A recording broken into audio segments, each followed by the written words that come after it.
side, bring the truth to the sunrise. D.A.M.N, yeah, we coming at the right time.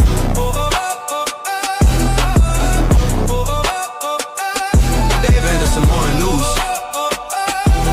Like Hook Media. Morning media just got dangerous.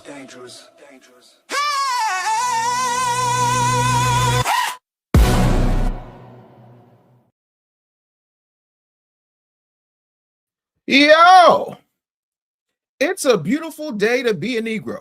What's happening? Welcome to D.A.M.N, Dave Anderson Morning News. Damn, it is Friday. So if you're here, I'm happy to see you. Listen, this is the show you do not want to miss. My God, so many things happen. So many things happen. Wednesday was nuts. If you were not here for what happened on Wednesday, man, let me tell you something. I couldn't believe it. Welcome. Let me know where you at. Let me know what's going on with you. Let me know where you're checking in from. All that good stuff. Man. I could not, for the life of me, know what was going to happen. And there's so much that took place on Wednesday between Ace Smarts and Craig Long.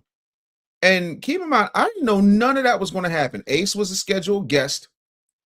Craig popped up because it's a smoke show, and I guess he had smoke for Ace, and I had absolutely no idea. Now, for those of you who didn't see what happened, I think the best thing I can do is I guess show some of it to you. Parental advisory is suggested because this right here, it's a little bit ignorant. I ain't even gonna hold you. Make sure you leave your comments. Let me know where you're checking in from. Make sure that you can hear me okay. But what I'm going to do now is let you hear a little bit of what transpired, and it was what's the word I'm looking for? It was a little unhinged, and yeah, here we go. And liberal. I've never been liberal, and Ace, you know what you and I's what you and I's issue is. Whatever that issue is, I unfollow your puss ass. Your fucking issue. Because clown, you's a clown. If you unfollow me, I wouldn't ask you a motherfucking give a fuck, nigga. Yeah, but tell people why you are, nigga. Tell them me, because you's a clown and you fake, nigga. Yeah. So, needless to say, woo! It was this is what it was for the better part of about 15 minutes, and I could not, for the life of me, figure out what's going on. Like, Craig was a friend, Ace is a friend. You know, we're in a lot of the same spaces, but I didn't know that there was any particular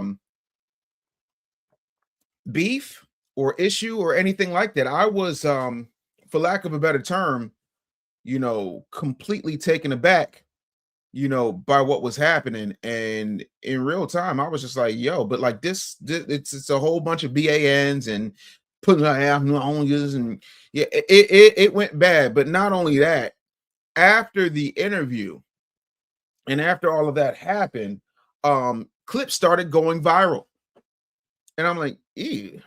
And so, you know, we're gonna break it down. Annie's gonna be here, Micca's gonna be here in a little bit, and we're gonna talk about it. Let's see who's in the building right now. What's up, Mrs. Plum?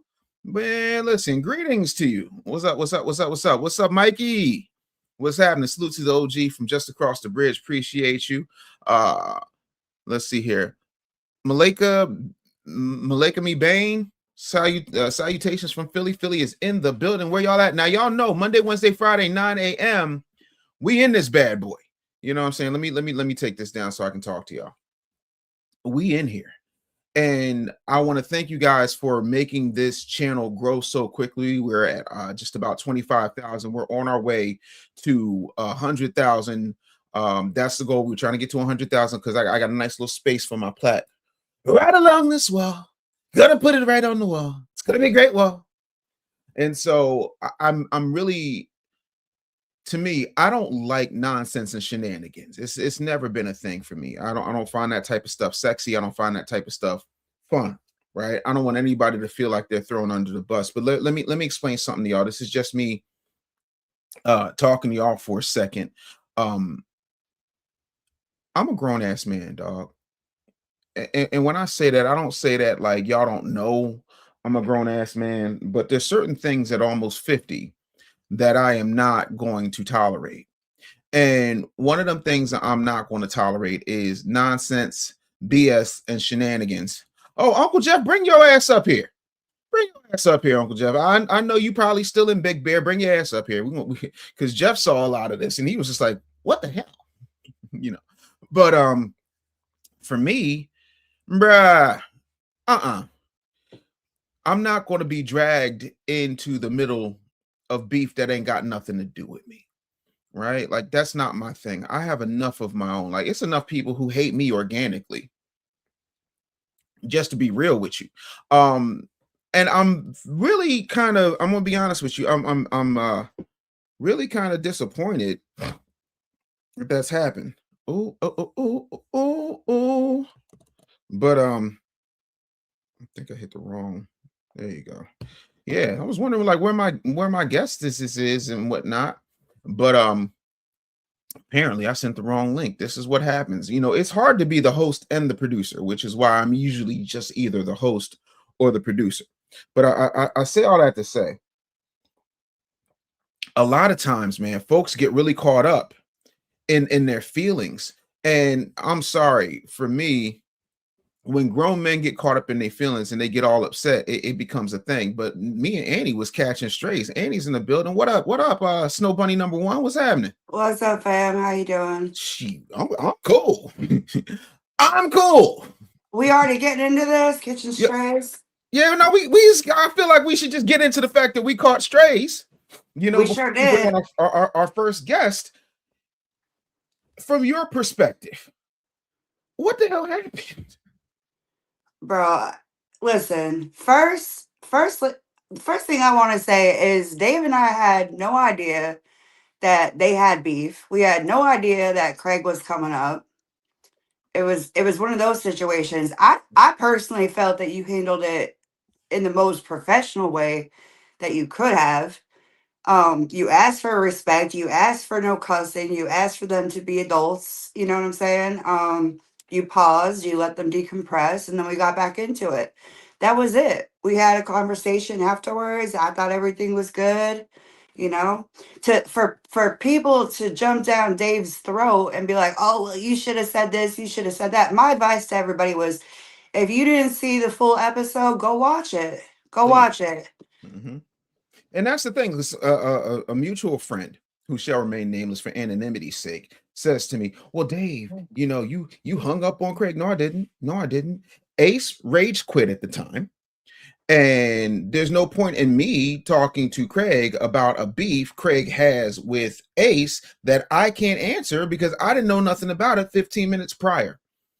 And so at that point, it became an entire thing. And I felt really bad that it did. But if you go back and look, when I was asked, because Ace was like, Dave, hey Dave, what you going, if somebody do this, you know what I'm saying, and they don't follow you, what, you gonna care?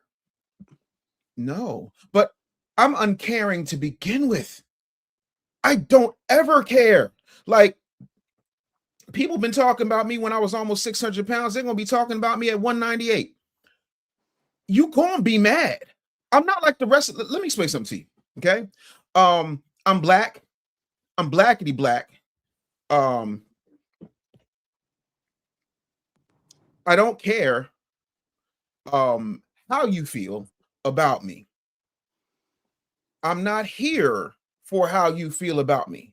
I'm here about how I feel about myself. And yeah, I don't care if you follow me, unfollow me. I'm not Jesus. You can follow me if you want to. I'm busy trying to figure out how to make my own miracles. I don't have time to walk on water for your amusement. So for me, it's not a thing. Now, if you're a friend and we've got a relationship and you unfollow me, I figure it's probably because I done said something or I did something. But to me, that's a phone call. I am not, and this is me personally, I am not going to jump into somebody else's show and derail it because I want to find out as a grown-ass man why another grown-ass man is unfollowing me in Jesus' name. That is how I feel. But again, if something bothers me, I'm gonna see you. Like, that's how I feel. But I need to make it clear to all you neocons and you so-called conservatives and whatnot, I'm not like you. I wish I could be. I got too much mouth. I'm not polished. You know, yeah, okay, Mensa pen, cool. Several degrees, y'all love that. You know, on paper, I look great. The problem is when you give me a hot microphone and I say the things that make you uncomfortable. For example, Democrats ain't. Let's just go there. Democrats are trash to the black community. The other part of that is when it comes to the right puts up too many cornball ass Negroes that nobody respects and too many bigoted, ignorant, prejudiced, redneck white people that nobody respects. That's why you have a problem. The Democrats are phenomenal at marketing, and you guys absolutely suck hot trash truck juice. And whenever somebody tells you that, you'll say, well, you know, we want to be inclusive to everybody, not just the black people. We want to help the people of color. You sound like Stevie Wonder and Michael Jackson giving a speech at the Grammys. Well, I just want to help all the children of the world and all the people of the world. And I didn't want to. When you're trying to appeal to everybody, you appeal to nobody. And you right-wingers sound crazy because you sound as relevant as church people in a black church trying to come to the hood to talk to heathens like me saying, go Jesus, go Jesus, go. First of all, it's not 1991. You're not Vanilla Ice, and this is not the Ninja Turtles movie. You have to get yourself to a place where you recognize that what you're doing ain't working. But if you knew anything, and if you would listen and stop platforming tethers and nonsensical BS people and realize that you got to get people like Hood Conservative. Price is crazy. The Price looked like he stepped out of Lil Wayne video. Uh-oh. I see our guest is here. She got like 17 devices backstage. She came ready to go. Ladies and gentlemen, one of my favorite conservatives. She's lovely. She loves Jesus. She's so nice. I'm trying to let her get herself settled because I know everybody be trying to adjust their things. But I'm happy to have her here. Hashtag Marien is in the building. What's happening? How are you? Uh-oh. Sound. Gotta unmute. Can y'all hear me? Yeah, now we can hear you. Yeah, there we go. Welcome to the Thank show. you. How are you? Oh my gosh. Thank you. Yes. Round of applause. Standing over. No. And you know what? I have all these devices backstage because I am so new to StreamYard, and I'm trying to like make sure that I share it to my, my followers and all of that at the same time. And I feel like I'm like a grandmother, like these newfangled contraptions. I cannot get it together. So yes, Geoff, we want you to come up, but I'm happy that you're here. I wanted to bring you on because I love a lot of your content, and I think it comes from a very, very real place. And so I wanted to know. Let me take off the banner. Let me take the banner off. I'm a big fan of both of you, by the way. And I think you're fantastic. I'm so sorry. Don't set your sights so low. I promise you, this is very mediocre over here. Where are you located? I think you guys are dope. Say it again. Where are you located? I'm in Brooklyn, New York, of all places. Yes, Black woman in Brooklyn, New York, born and raised in Brooklyn, New York. Celebrate beefcake Fort to the Greene. fullest. Fort Greene, right next to Bed-Stuy. That's what's up. Somehow, I'm from Philly. You not the typical Brooklyn black girl. Are you? No, very furthest from, honestly. Do you own a pair of butters? No, I don't. Do you have a small little thing of Vaseline in your purse with a straight edge? I do have that. Brooklyn's in the house, ladies and gentlemen. I knew it was gonna come out. I'm gonna find it. My blade is actually a comb. like the blade is in the handle of the comb, so you can't really tell what it is until it's time. But the Lord walks with me, so I have not had to use it as of yet. Praise him. Listen, hallelujah. Listen, I'm going to tell you what I tell everybody else, and I talk about this in my book, Sell It Like Jesus. It's very important for people to understand who Christ the man was, because Christ the man, he was nonviolent. Can't say that about Peter. Where Peter get the sword from to cut the boy's ear off? That's all I'm saying. He stayed ready. That's all I'm saying. I do not carry weapons much, but people around me, I'm out here. I'm on my Black Jesus mission right now. I just want to let people know. Christ was flipping tables, though. Don't act like he was, you know. Listen, all day, every day. They hate it when I do that. Respectfully, you know, the Bible says arm yourself with the full armor of God, and then breaks down each portion of that armor. So you are, you know, not to say that you should be violent. You should not. That's not, you know, our doctrine. But there is time and place to defend oneself, to defend your family, you know, to stop injustice. That is a real thing. So I think, you know, if I, not to speak for the Lord, but I think he's okay with, you know, our rights to carry as Americans. He flooded the earth. He flooded the earth. He did. You know what I mean?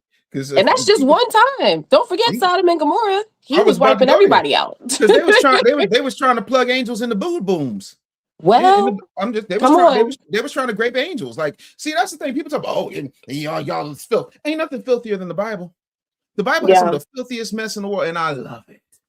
I love it so much. Because it's real. It's not, it's not like a watered down message. It's a real account of real messy people. Amen. Come on, sis. I got the filthiest one. Amen.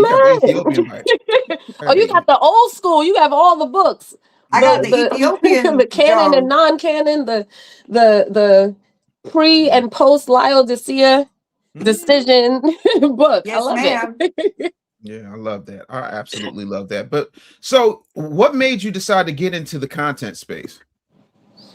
Oh my gosh, it wasn't even a decision. It was really, to be honest, this is how God works, but because I started to follow Christ, I came to him for real about 4 years ago, started reading my Bible, started allowing him to really open my eyes. You know, the Bible says he will take the scales from your eyes and you will be able to see. So as I'm seeing, and as I'm like, oh my goodness, the Democratic Party is the party of Satan. And I don't understand how people don't see that. I don't understand how they don't equate abortion with baby sacrifices and things of that nature. And I'm like, trying to talk to people in my life about all of this, and they don't want to receive it at all. You know, like they're really telling me that I'm crazy. And again, I'm here in New York. So it's like the audience for that is so low that I got frustrated and I just started ranting online, not ranting, but, you know, really expressing myself and being like, look, y'all, you know, if you're not going to receive me in person, at least I can just talk to strangers. And maybe, you know, that'll just at the very least be an outlet. And then it just took off, honestly. And I didn't realize how many other people were feeling the same way. So it was just a need to release this frustration and to, you know, just speak also about the things that I was learning, because I'm in the middle of, you know, it's COVID and I'm watching people take this vaccine and I'm like, they're trying to kill you and you don't, you know, you're not listening to me. I'm trying to tell my family don't do it and they're like calling me crazy. So it was honestly just me being fed up and looking for an outlet, and praise the Lord, he's decided to use it. So and you're married, right? No, my goodness. No. Everyone thinks I'm married. Listen, you got I'm babies, glad that I project wife. I'm glad that I'm doing that. I'm glad that it's giving wifey. Don't listen. Take your time, sister. Take your time. I am old. I'm not, ain't no time left to take. I'm 36. Girl, bye. I got shoes older than you. I would have never guessed that. I thought you was like late 20s. I'll take it. Thank you. I feel the need to say it out loud, to be honest, because people do think that a lot. And I get so many comments like, oh, you know, young lady, you don't know what you're talking about. You're too young to understand. I'm like, no. Oh my God, yesterday, right? So yesterday, okay. Wednesday, the show went off the rails. Thursday, was like super fallout. So people was like, Dave, you did this, and you did that, and you can't tell me nothing because I'm a Gen Xer. Bitch, I'm a Gen Xer. I'm born in the 70s. My father's mother was born in I wouldn't have known that. My grandfather, my father's father was born in 1895. His father was born in 1861 or 64, depending on who you ask. 18s is crazy. So, like, nah, like, I'm a Gen Xer. I'm not a millennial. I'm not Gen Z. I birthed the millennial and a Gen Z. Well, by injection. Yeah. Anywho, so, like, I was so happy because, like, you know, all this silver. I'd be like, you know what I mean? But I'm like, oh, you think I'm not a Gen Xer? Oh, melanin is working. Ow. Listen, I hate you so much. So you have a child, right? I do. I have a 10-year-old. Oh man, what's the boy or girl? She's a little girl, and she's gonna stay a girl no matter what these Democrats try to tell her. Okay. Wow. Yeah. I think that's extremely important. Yo, I just want to note that for entertainment purposes, Dave is like one of the most entertaining hosts that you could have on the internet. I'm just saying, like, just peep his facial expressions when people speak. It's really diabolical, but also entertaining. Listen, I want to let everybody know. This is important. Breaking news: Marien's daughter is going to stay a girl.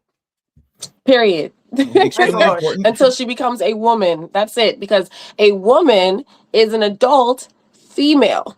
And you start as a girl, in case there was any confusion, because I know there's a lot of confusion. I don't know if you guys saw the new, not to take us off track, but the new Canadian acronyms. This goes all over the place. We fine with that. Those new Canadian acronyms for every troubled person in the world, basically, for every possible weirdo. Did you see that? No, did y'all see that? I tend not to mess with Canada. Annie, did you see that? No, I didn't see it. No, they got weird bacon. 1, 2. It is. They high on maple syrup. 3. They're a bunch of soft ass sissies. 4. They talk about free healthcare, but the lines are long. I'm good. I'm proud. People be dying to be waiting an for that. American, where at least I know I'm free. Amen. But tell me, I'm sorry. Got my flag right here, baby. America. Oh. Girl, let me tell you something. I'm Captain America. I love it. Love this country. I love it so much, and it upsets me. I cannot explain the anger that wells up in my spirit when people talk bad, because it's one thing to talk bad about the country, but it's another thing to be deeply ungrateful about the best place in the world, a place where millions upon millions of people are trying to come to. People are dying, crossing deserts, trying to get here. And you want to ramble and complain because you can't, go into a women's restroom because you have a penis? I can't. I cannot stand people that don't like America. I would just get out, just go.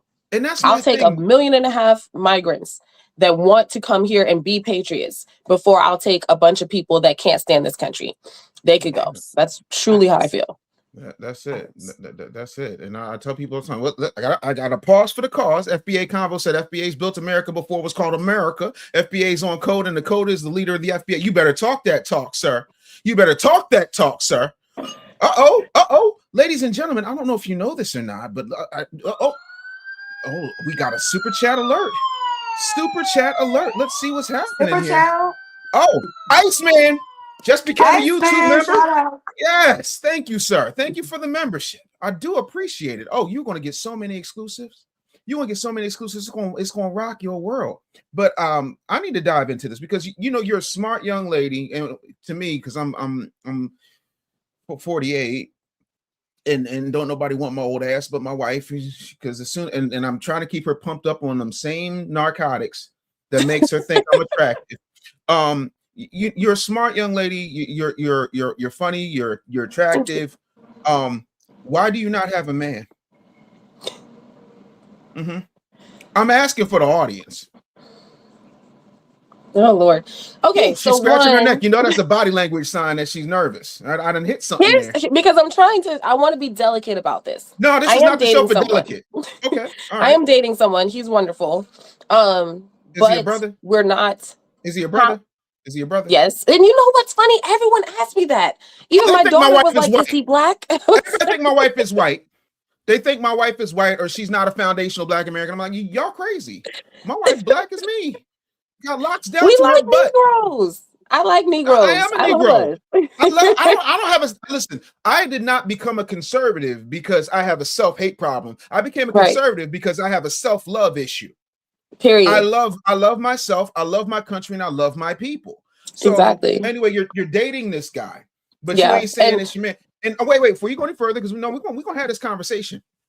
Can you just do me a favor? Can you do me a favor? I just want you to take your hands and go like this, just like this right here, like right here. No, because you're gonna see my nails. Are you trying to look at my nails? They're no. You can put your fist up like this. Okay, put your fist up like this. No. Yeah. There's no ring. There's no ring. There's a ring tattoo, but that's from my ratchet days. We don't talk about that. It's on the wrong finger though. Pookie got you to get a tattoo. Was you messing with Pookie? You want to know the truth? You want to know the truth? Yes. This is the funny. This is, you know what? I will testify to this to show one, how far God has taken me, and two, the fact that I'm really a full blown.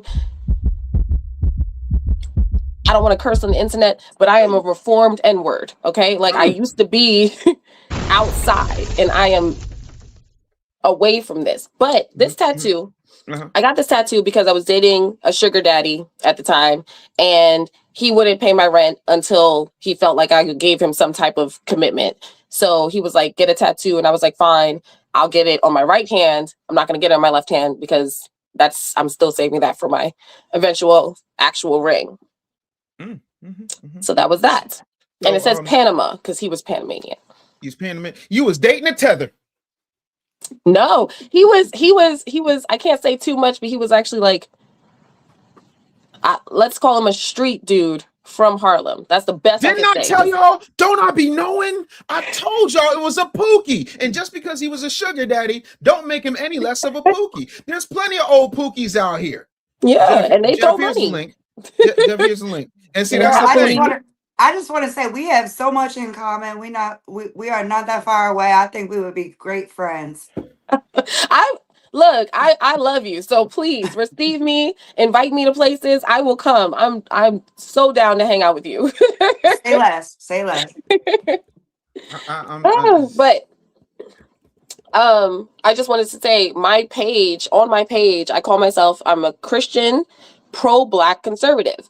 Because I think that is possible. I think that that's the only way we heal the Black community is through conservative and Christian values. I think that's the only thing that we can do for ourselves. Now I'm trying to. Now I gotta ask this because listen, I deal a lot in the Black manosphere, and as a married man, that's a weird space for some people.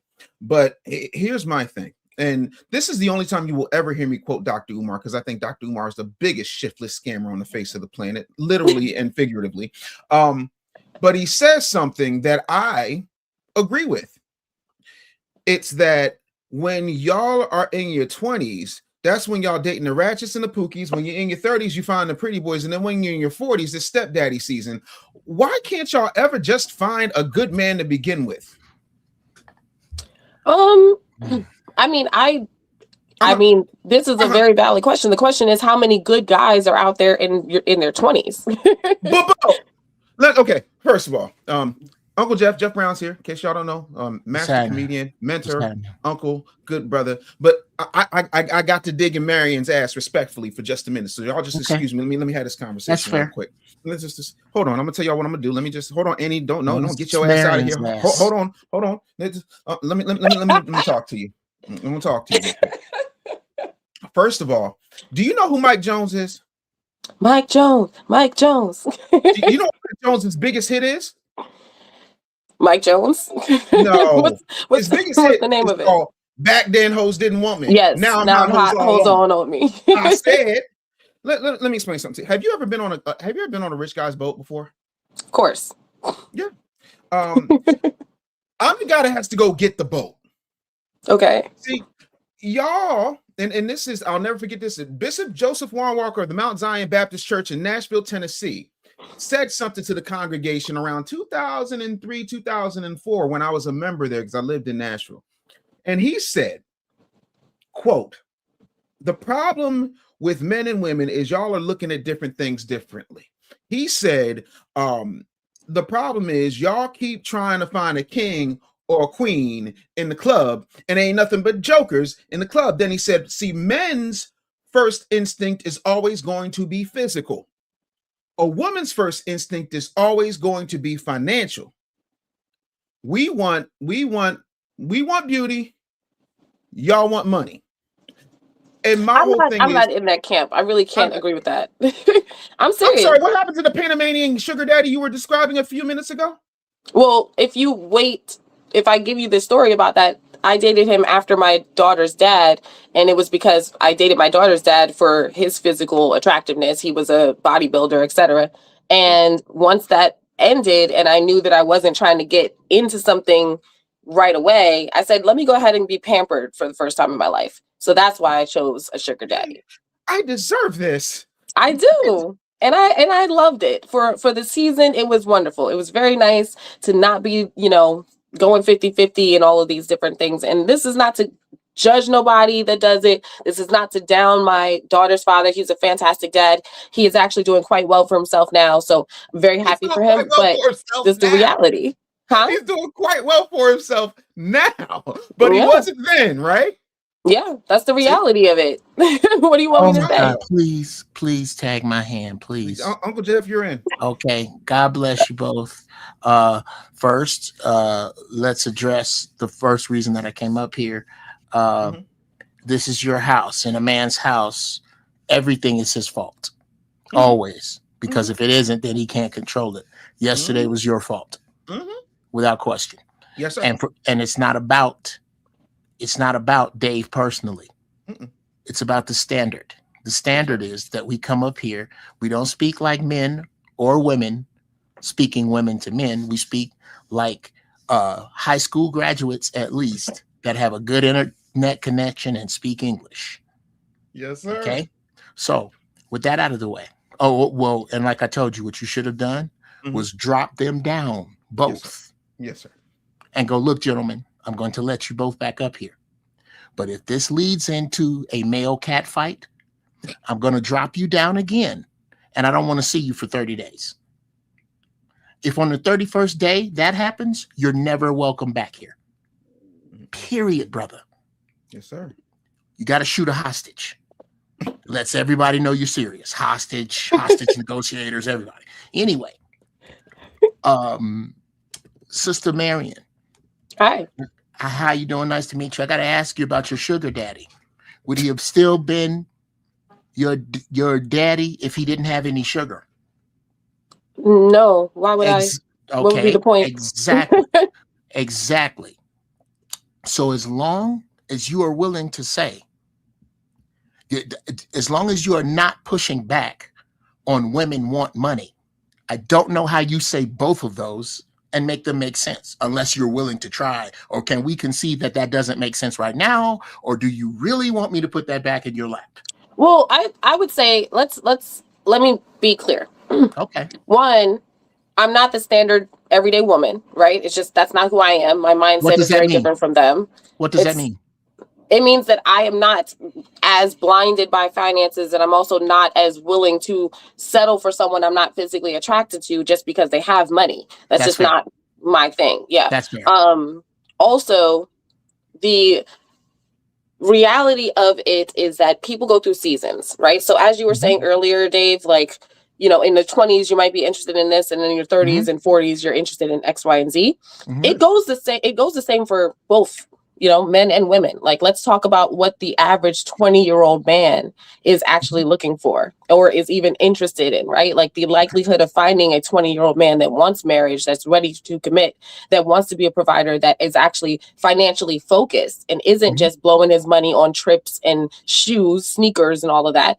It's lower, right? Like there's a mindset that's different for men and women in your 20s. There's a lack of maturity in general. So I will never dismiss who I was during certain seasons of my life, right? Okay. At that season, I wanted to be taken care of. I wanted to go on nice trips. I wanted to have nice things. I didn't feel like, working as hard, but it's because I came off of 2 4-year-long relationships where I was going 50-50 with the person. And I was really, you know, completely doing that. Can we discuss 50-50 right now? Okay. Hold on, before you go there, Uncle Geoff, I want to make sure we address the super chats. Iceman with the $2 super chat. Salute to Uncle Geoff for delivering some straightening. Listen, I don't live in the echo chamber. He's telling me right. That's his job. That's our jobs as master Jedis. That's what we do. That's what we did.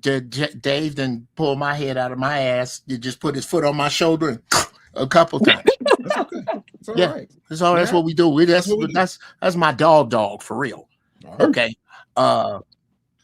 Let's talk about 50-50. Mm-hmm. In an economy that is crumbling, I submit to you that this concept of money you have is of the revolt of a late 20th century white woman. And that it has absolutely nothing to do. No, yes, now that you agree, we can set that bullshit on fire. I'm actually actively editing a video that I hope to put up. I love you so much, and I'd love to hear about your video when I'm done. Oh, go ahead.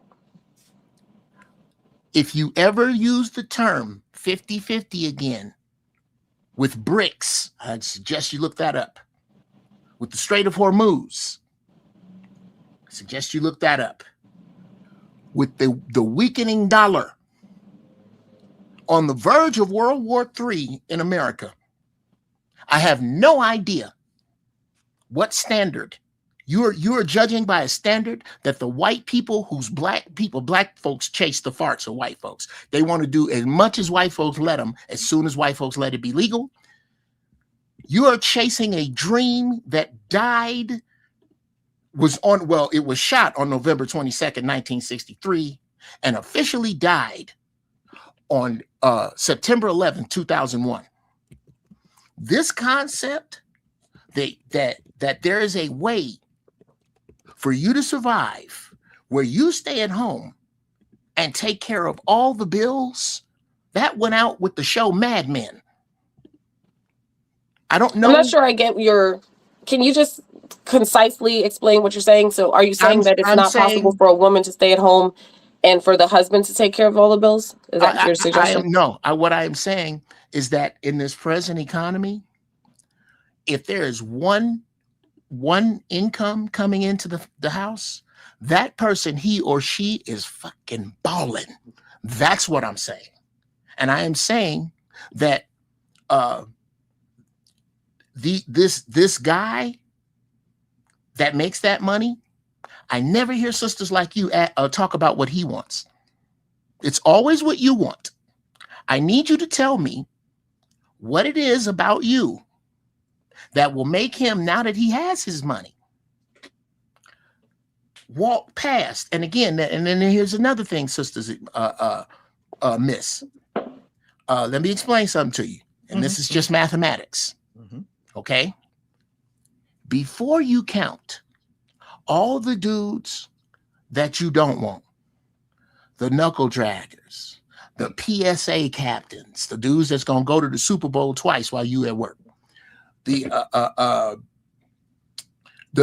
dudes that you shouldn't want, the dudes that'll beat your ass, the just got outs, the sweet pickles. How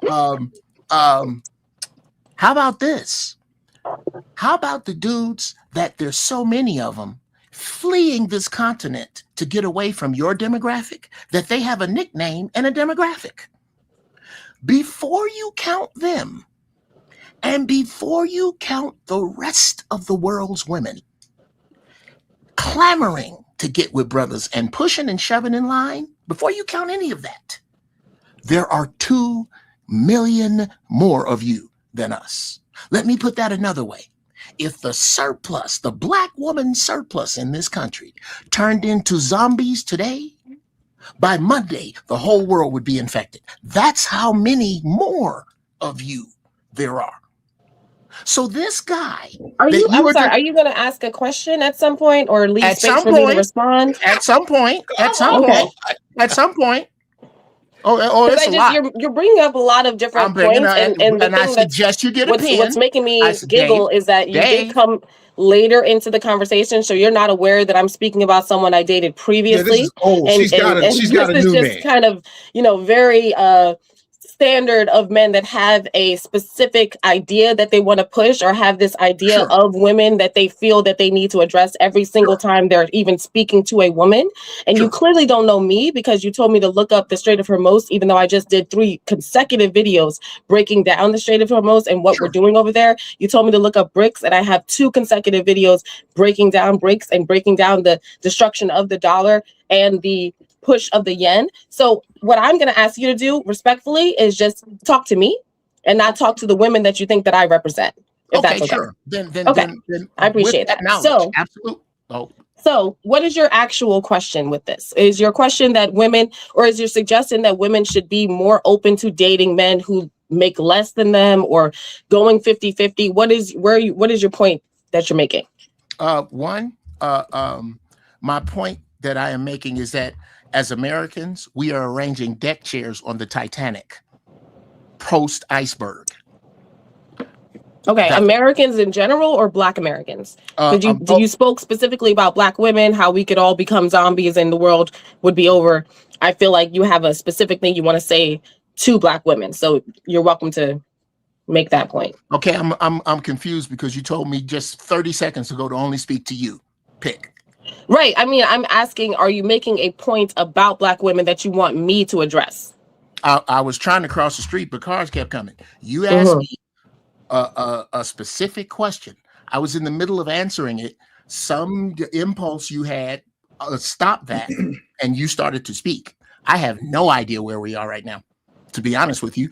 I gotta say, I'm confused too, because we were on a certain trajectory before you entered the call, and now I'm not really sure what we're talking about. Okay, well then out of nowhere, let me pull this up.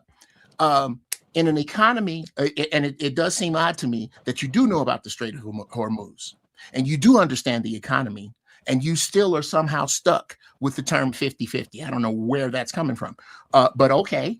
I would love to address that really quickly, because had you been on the call just a moment before that, you would have heard that what I was expressing was the fact that after doing 50-50 for 2 4-year-long relationships, that's when I decided to date someone who made a lot more, because I just wanted that experience. But I was very much in 2 long-term committed relationships where I was not only doing 50-50, but during a season of those relationships, I was completely footing the bills when both of them were out of work for a season. So I will let you respond to that. I heard that you were with 2 dudes that at some point you were paying 100%. Yes. And that you wanted a life where you didn't have to do that. No, I in a season decided, because I was getting out of a relationship and didn't want to take anyone seriously for a while. So I said, if I'm going to go date, if I'm going to go have fun, I'm going to make sure that it's with someone that can give me an experience I haven't already had. Okay, so here's what I'll say to what you're saying. I'm not disagreeing with you that 50. I haven't said anything. I'm not allowed. Well, respectfully, Geoff, you said a lot. You did. Thank you. That's fair. So you was going all the way around and I think it would be great. That's Uncle Geoff. Yeah, it would also be great if you just came into this conversation like not ready to assume that you need to dislike me, or that you need to push back against me, or that I'm representing some type of woman that you already dislike, or that I have a mindset of women that you already dislike. I'm Marien. Nice to meet you. Clearly you don't know who I am already. You don't follow me, so you have no idea what I'm all about. So I will express my personal thoughts towards 50-50. Okay. I think that people should do what makes sense for their household. People should do what makes sense financially. People should do whatever makes sense for their children. So if you have people that are, trying to build a life together, and it makes no sense for the wife to stay home because the children will suffer because they financially need more to be able to take care of these kids or make sure the kids can do extracurriculars, etc., then they can go ahead and do that. But I do think that it gives men a lower barometer to meet, right? A lower plateau to meet when we start to suggest that 50-50 is normal. Because if you look at other cultures, no matter what's going on in their lifestyle, unless they're very, very, very poor Unless we're looking at the impoverished portions of those societies, the vast majority of other societies have a male provider mentality. So it pushes the men to do more. And I'm not saying that I judge anyone that is not at a place where they can completely take care of their entire family. I don't judge them at all. This is the reality of the American economy right now.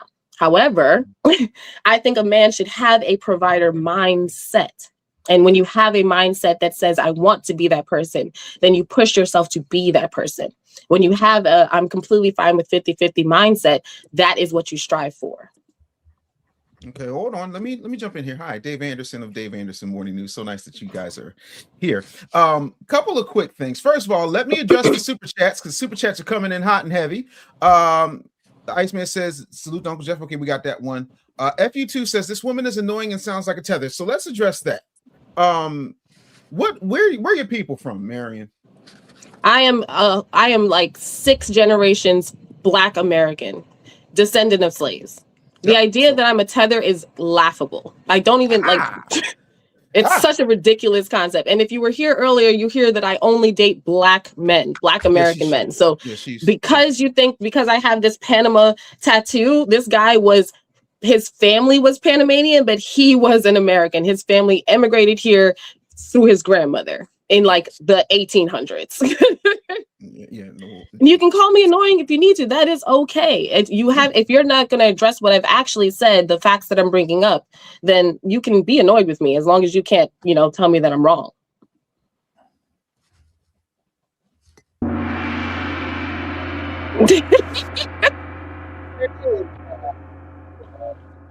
$5 super chat from Michael D. Story says, damn, she done with you, Unc. Basically, she's saying you rambling and get to the point. That's why we call him Uncle Geoff. That's what he does. But there's brilliance in the rambling. You got to take the. Look here, man. I just make clips later. I'll just make clips later. All right. So now that we got all in Marien's bed in relationship life, the whole thing of it is that coffee mocha or is it you just got a lot of coffee at the bottom? It does have a lot of sediment. I've been looking at it every time I pick it up and I want to stir it, but I don't have a very spicy coffee. I'm trying to shake it. It's not working. It still tastes good. No, I'm with it. Sometimes I put cinnamon in my coffee and it just sits at the bottom. There's a brand new thing sweeping the nation is called a spoon. I know. Listen, but no, the thing that I think folks don't seem to understand, right? Just for me here, just trying to be an objective moderator and control my show as much as humanly possible, but I like my guests to get it out. I think what happens a lot of times with women, one of my favorite movies, I don't know if you've seen, it's called As Good as It Gets. Jack Nicholson plays a writer and all he writes is romance novels focused on women, and he's leaving this publisher's office and one of the secretaries comes to the elevator and stops him and says, excuse me, I just want to let you know I'm moved by your work. It's so touching and I just want to know how you write women so well. And he says, I think of a man and I remove reason and accountability. The thing that I'm going to say to you, Marien, and of course you have grown in grace. You're 36 years old. When you was young, thought as a child, moved as a child, and childish things. Got it. Both of them 4-year relationships, I'm pretty sure, and it could, please correct me if I'm wrong, but in both of those 4-year relationships, were you at any time a prisoner?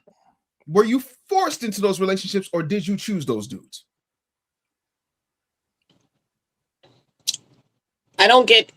Obviously I chose to be with them. I was not a prisoner. That's all I'm saying. So it's safe to say that as you've grown with grace and age, your picker has gotten better based on past experiences of choices you've made. Exactly. And that's what I said earlier. We all have our seasons in life, know?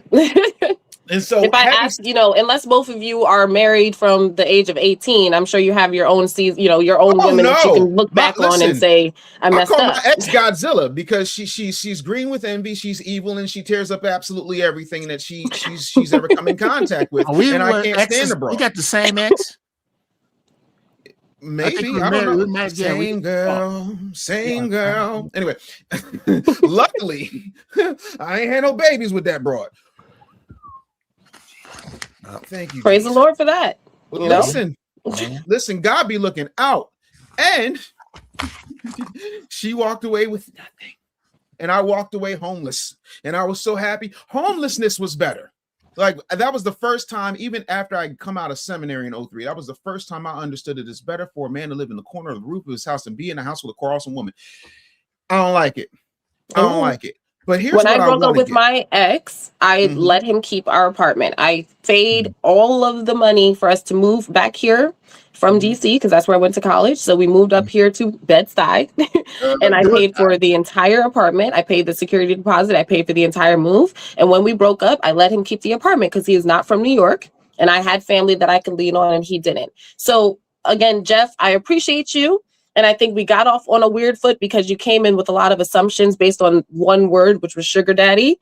And I would love for us to just ease back and get back to a point where we can, you know, just talk normally and get to know each other, because I don't think that you actually would disagree with my mindset. I think you're just placing me into a sector of women that you already dislike. All right. So with that, since we're easing back in things, I want you guys' opinion on this particular clip. All right. So I'm going to roll this clip. Are you serious? And we're gonna have ourselves a good time. Yeah, no, I got you. Don't worry. Hold on. I gotta see. I hate when You're supposed to turn felons, cheaters, and liars into kings? No, this is still in the syllabus. The rubric doesn't even have a score for those ones. You're supposed to avoid those ones. Otherwise, you end up with Daquan sequences. Accountable to two of somebody else's fucking kids. Oh, well, men are assholes. It's like, listen to me. I don't know who needs to hear this, but after you've been filled up like a Marlboro pack, after you've been dumped 20 times, there's a common denominator there. Now you got the 1,000 cock stare. You know that. I can fix him. Honey, you can't even replace an outlet. Let's focus on you, okay? And also, stop listening to other women on the internet. You know, I saw a guy buy his girlfriend a new car, and the comments are like, oh, so we're celebrating the bare minimum. I want you, when you do see those, to click on the accounts, okay? Because remember, refrigerators keep things cold and are trying to heat up your love life, okay? Remember, you can't be unfucked. Once you get fucked, you stay fucked. Merchants bio. Chatty Annie. What's up? I come to you first. Thoughts, questions, comments, concerns on that clip. He was funny as hell, made some good points. I'm gonna say this too, that girl, that female that's making that video, I personally cannot stand her. She copies content from other people, steals it, and she's on a platform of like 600,000 right now, and it pisses me off. I hate when people plagiarize other people's shit.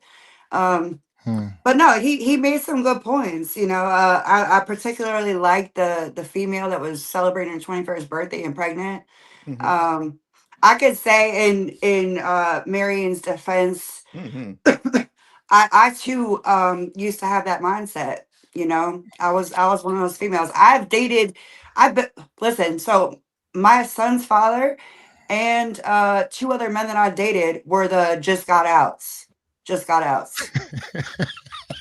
Yeah. Come on. So when I tell you I'm not that way now, but I can understand her point of view and where she's coming from. And I think we should focus on I think the important thing is here, how do we get young women to the mindset that she and I both are at now at a younger age? How do we accomplish that as a society where we don't have to go through all these seasons? We don't have to go through all this pain. We don't have to learn all these lessons. You know what I'm saying? And I realized too, like I was just reading the comments, I realized that some men struggle, even though like say she or I are good people. I understand that men have an issue with taking care of or marrying a woman with someone else's child. I get that. I get that. So my mission in life right now is how do we help the youth in America? Yeah. Damn, did you just go Douglas, white woman? You literally went Frederick Douglass because it is easier to train up young men than it is to fix broken. Fix the broke one. Annie? But we need to. There's some Franks in that mayo. God damn it! There's some Lowrys in your mayo. That's such a. Annie is making such a valid point because you know one thing that I will say that I've spoken about on my own. what people don't realize is, why are women attracted to the bad boy, right? Why are they attracted to the trash guy? It's because those men are often the only ones projecting masculinity. And that's just the reality of what's happening in our society. We, as women, we look for masculine men. We don't realize we're doing it, especially liberal women, especially when you're younger. You don't realize that that's what you're looking for. But the bad boy, the reason he's a bad boy is because he moves as he feels and doesn't take women's opinion as, you know, the guiding light. He's not afraid to tell a woman, I don't care what you think, et cetera, et cetera.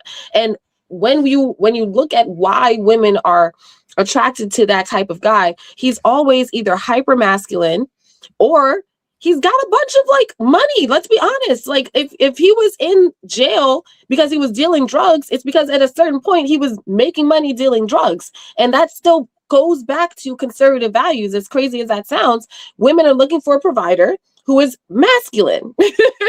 And unfortunately, what we have in our society, especially as younger people, when you're younger, what you look at, who's driving around in a nice car, it's the same reason that these young men get pulled into that, because they're looking for that type of lifestyle. I want to be the guy with the nice car, the nice clothing, the nice yada yada. Women are like, I want to be with the person that can offer me those things. So I think, as Annie was saying, it's a mashup. We have to, like, you can't consistently tell young women don't date this type of guy if that's the type of guy that's the most attractive.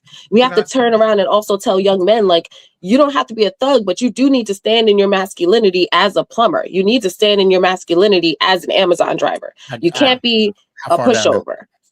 Okay, real quick, long time listener, first time. Oh wait, this is my show. Okay, so a couple of quick things I want to address. Right.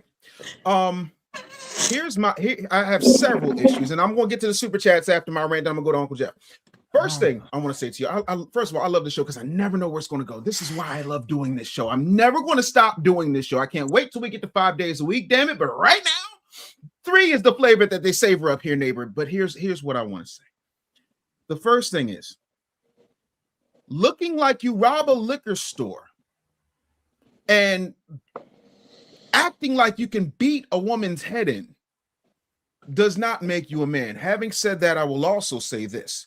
I am sick of moms, black moms specifically, trying to make a Build-A-Bear workshop out of their sons and tell their sons all of this false information that should not happen until they're 40 and or married.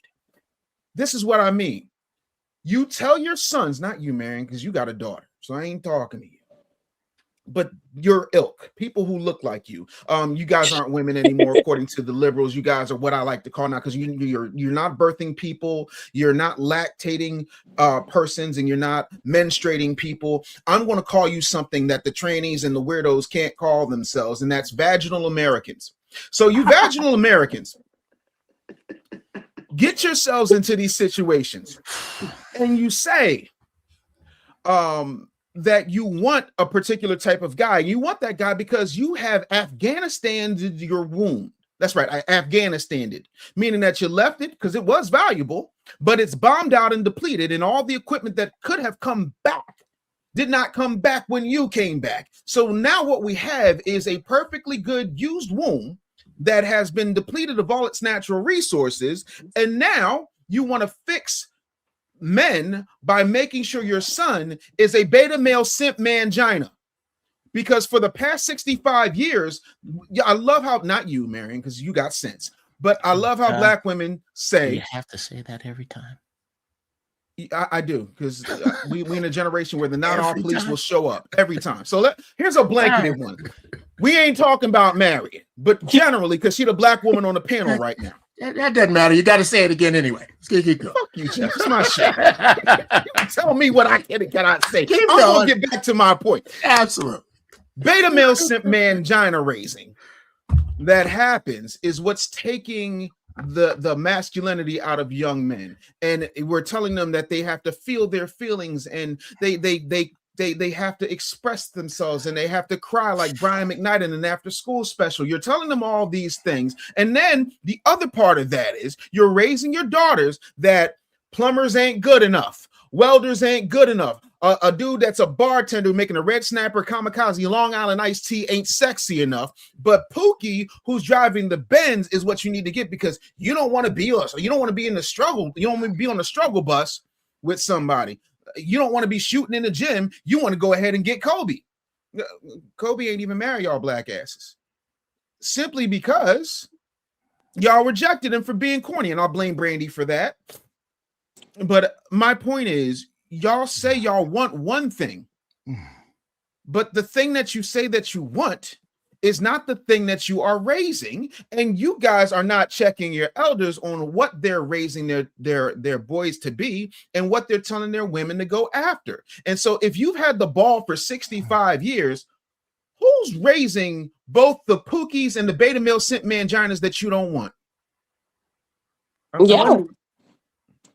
But that's, I mean, well, let's dive in there. Let's also hold both parents accountable, right? Because that is the results of a single mother household are also the results of an absent father household, right? So we have to acknowledge that the father that should be there, that should be teaching this young man how to be a man, he's accountable as well. I think both sides, we have to just look at what's missing and what is needed, in my opinion, you know, and I get the manosphere is popular right now. I really do get that. I really wish what I could see more of is more men reminding men why women are valuable, and more women reminding other women why men are valuable, instead of all this, you did wrong, you suck, it's your fault. It's like, hey, the way we heal is together. We need men to come back and get these men. I was at McDonald's yesterday, and these 4 black boys, I took a video, I might make a video later. This group of black boys was tripping, little teenage, you know, hoodlums just tripping. A little group of Asian boys dressed the same. Everyone's got their, you know, their hood gear on these days, but they're quietly in the corner just chilling. They had to call the cops on the group of black boys. As the black boys are leaving, one of them looks out and says, "Oh, that's my dad outside." I was like, what? Because now the question is, now we're like, oh wait, I want to blame the single mother household, but if these boys are being raised by fathers and that's still who's raising them to act like this, or if the people that they see as their examples are a hot mess, it's not going to get better. So someone, y'all upstanding, you know, fine black men, fine gentlemen of the community, y'all got to start, you know, teaching people. And that starts with respecting women as well, because these men are not going to learn to be good providers and good husbands and good fathers if they look at women and just see something to disrespect. It's the same as, you know, the women telling their sons or their daughters, like, niggas ain't shit, basically. Got you. Geoff, I know you got to get ready to run, so I'm gonna go ahead and give you the floor real quick, and then, you know, we're gonna read some super chats and get to Annie. We're gonna have a good old time. Uncle Geoff, you got the floor, sir. Okay. Wow, where do I start? Number one, right now we're in the middle of making a peanut butter and mayonnaise sandwich. Okay. I like peanut butter and I like mayonnaise, but I eat them separately.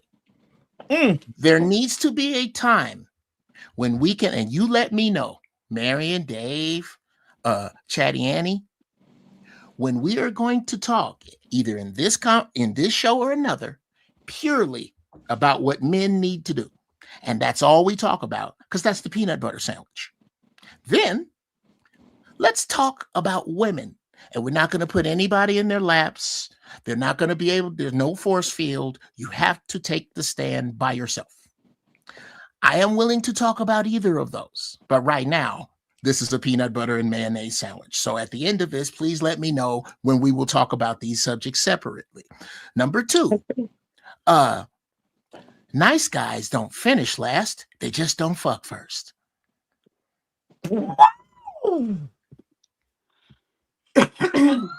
This is exactly what you're telling me. When I hear that a plumber has to stand up and be more masculine, when to me, masculinity is about responsibility. It's about accountability, and it's about consistency. There's no way you get to be a plumber without that. When he pulls up with his truck and his name on the side of that truck, that's about as masculine as you get. And it's far more masculine than sitting in. And this is the mindset that happens to so many sisters. And I'm only going to say it once, Marien, who are not you. Junior ain't shit. Junior mama told you Junior ain't shit. Junior's sister told you Junior ain't shit. Junior best friend told you Junior ain't shit. Baby mamas 1, 2, and 4 told you Junior ain't shit. But Junior is good looking with a jump rope in his pants. Junior ain't shit till he 20 minutes late to pick you up from work in your car, and you just got out there because you was peeing on a stick in the bathroom. Now Junior ain't shit. These are the choices that young women make because masculinity has been warped and twisted into something evil for both of us. Unless and until we are able, and again, this crisis isn't ours, it's y'all's. This is what I'm trying to, I'll end with this. Mm-hmm. People constantly ask me, well, Geoff, you got, my problem is with good black women. Good black women are the biggest enemy of black women because you don't separate yourselves from the horribles enough. So we can't tell you apart. You walk the same, you talk the same, you dress the same. You need to separate yourself from that bullshit. Okay, well, Geoff, since that's what good black women got to do, what do good black men have to do? Not a goddamn thing else. Good black men been here. Ain't no America without good black men. Good black men been doing what they supposed to. They just ain't been getting screwed for it. Mm. What good black men have to do, I'm almost done, Marien. I know you're bursting at the seams, but if you notice, while everybody was talking, I didn't say a damn thing. That's your turn. What good black men need to do is get with other good black men and find good black women, because goddamn it, they exist. What most good black men want to do, they don't want to find good black women. They want to complain about the bad ones. It's really fine. It's really easy to find them because the first thing you find with a good black woman is accountability. All the Danica Marie, Crimson Cure, Erica Lachey, these are sisters that take it on the nose. When you talk to them, they never divert you down the road of other men. They never hit you with what about? What about you? What about men? Oh yeah, what about? Never helps you sisters. And I'd like to get back to my numbers, Dave, because they're important. Mm-hmm. Okay? Mm-hmm. What I was trying, the point I was trying to make, and why this isn't our problem, is because black women in America outnumber the man they really want by 16-1. What this means is that you're playing musical chairs, not 16 women around 15 chairs, but 16 women around one chair that black man is already sitting in. You are vying for the spot on his lap if you want monogamy. If you get that monogamy, you have just sentenced 15 black women to a lifetime of celibacy if they only want black men. In the future, and I don't know, I'm not a Bible bumper, but I use the Bible because it's the spiritual watering hole around which we all kind of gather. But I don't treat it any more serious than the Marvel universe. Go to Isaiah 4. Read that. If you read the bottom half of Isaiah 3, those average black women that you're not, it's exactly who it describes. Isaiah 4 describes, and it is not anything other than prophecy. It was prophecy there, and it was prophecy about now. It's not about history. I take you read that at your leisure. But Isaiah 4 backs up what I just said. Now, with that, Dave, I really wish I had the time to stay. I got to break out like the chicken pox, Marien, to be continued. I don't have any animosity toward you. I just want to quickly just note Isaiah 4 that you're about to pull up. You're talking about the prophecy that there will be 7 women vying for 1 man in the end times, and he's not wrong, and that is absolutely going to happen. I just also want to acknowledge what you're stating, Geoff. I agree with you on your points of masculinity. The one thing that you did not mention is that masculinity is leadership. And that is the one thing that I'm trying to bring us back to. I think that we have to. There's a saying that goes, the fish stinks from the head, right? That is a business term that just says, hey, whoever is supposed to be leading this ship is the one that is to blame if there's something going wrong with it. So I'm not discrediting you. I'm never doing the what about isms. That's not my point. My point is it is very difficult for us to heal one portion of an illness if we don't look at the totality of the illness, right? And when I say be more masculine, let's talk about someone like Russell Wilson, right? Sierra Wilson's husband. Russell Wilson is a simp. He has a bunch of money, but he lets his wife walk around next to him butt naked. And that is not the type of masculinity that women need. Women need a man that says, no, I'm not going to walk next to you with your entire body out for the world to see, because you're not respecting me as a man. You're not respecting our children as their mother. So my point is that if more men stand in their masculinity, that does not mean making more money. That does not even mean working for yourself. That means standing in a leadership position, standing firm in your values. You understand? Firmly saying, you know what? The way that I'm going to lead my household is with not in my opinion, a Christian base, because that is directly correlated to what we need to see more of, but also just a level of respect, a level of self-assuredness. That is what is missing. And the reason I bring up the men is because women, we will follow you. If you're doing, we will follow. It's what we want to. This is why you see all these women down the line. Even if they end up dating a white guy, because you're right about the numbers. The numbers are not in our favor. So then women just, black women give up and they go and find someone that is, interested in a black woman. They end up following these men. Look at Serena Williams. Look at Eve. Eve stopped dressing like a stripper and she's now covered up and dressing like a woman of, high means and class, because they will start to follow whoever can lead properly. So that is my only point in this. I think we're saying the same thing. No, we're just not speaking about both sides of it. No, we're not. I mean, okay. I think if we had better leadership from men, sure, with a stand your ground energy, yes, not in a disrespectful way, just in a, yes, hey, like, no, I'm not comfortable with you going out to the club dressed like that. If you want to leave me, leave me. That's okay. Yourself. But I'm not going to allow that. You're beginning to repeat yourself. I got you. I think I got you. Mm-hmm. Okay. So I'm guessing this part of the conversation is purely about men, correct? No.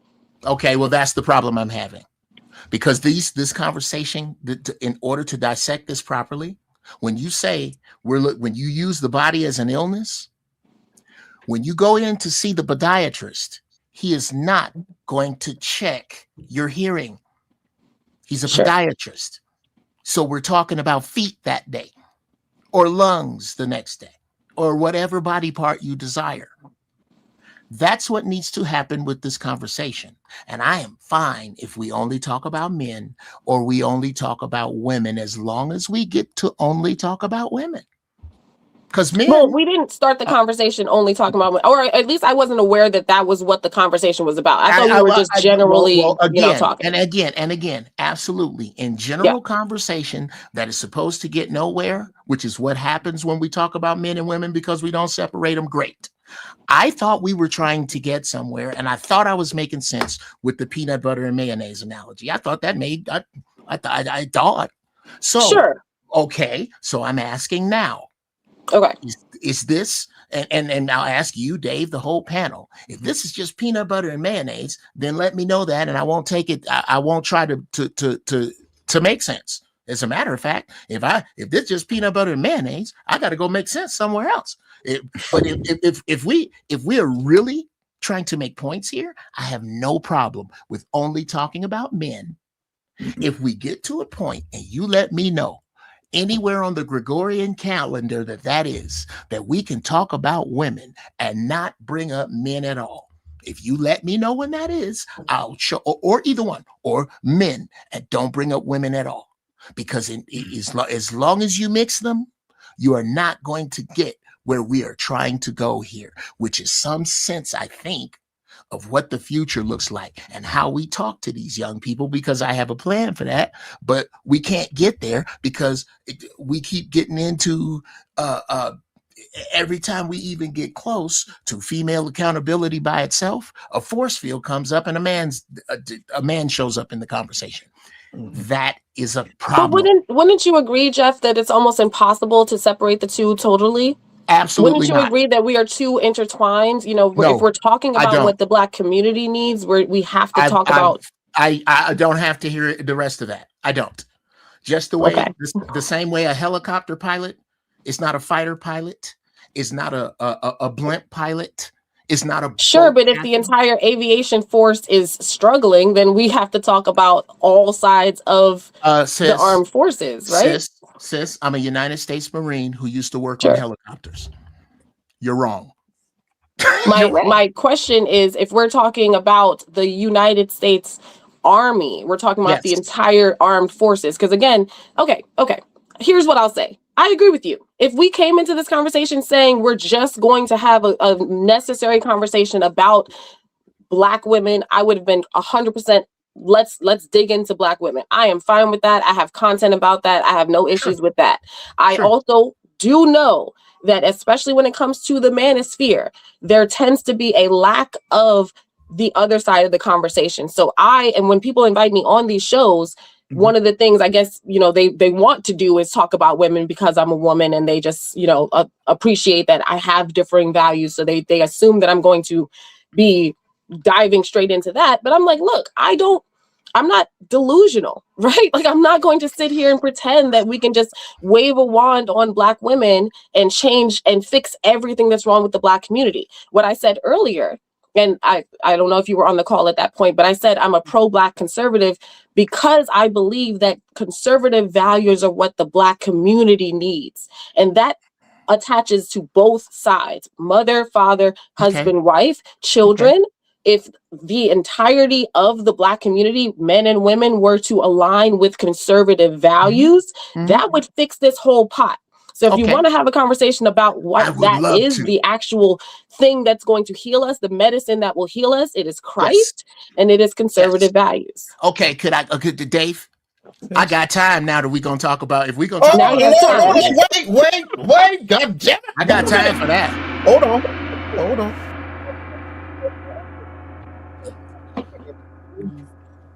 Need money. So first thing, we're gonna get to these super chats, but we won't come back to this, and then I got another guest to bring up. FU2 says only 6 generations. It's not FBA. If her parents, if that is this 18 to okay.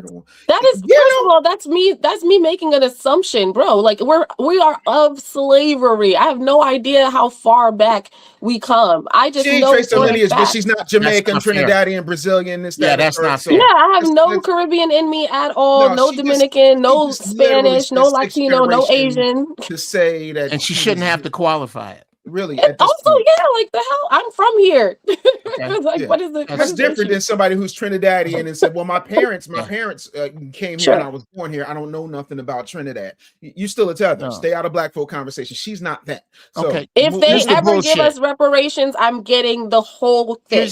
Here's the bullshit. Here's the bullshit. Here's the bullshit in the only 6 generations. How many niggas you know that can go back 6 generations? Thank you. So check and there's one. There you go. Because you had to Let raise me your tell hand. you about Marien Richardson. If you want to look up the Carr Richardson Park in Charleston, South Carolina, you will see that my grandfather, his name is on a park because he brought paved roads, plumbing, and electricity to the freed slave village in Ashleyville, South Carolina, Charleston, South Carolina. That is how ingrained in this community that we've been. So please. Can we stop chasing the monkey? Yeah, can we? I'm gonna get back to the rest of these super chats real quick. Please. All right. Iceman with the $5 super chat said, "What's the responsibility of women folk in those cultures? Everyone likes to talk about the men's role, but nobody wants to talk about the women." the women. Yeah. Okay. Yeah.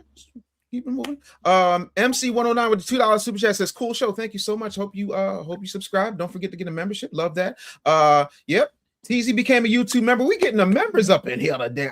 Listen, I love it when the members come. Yeah.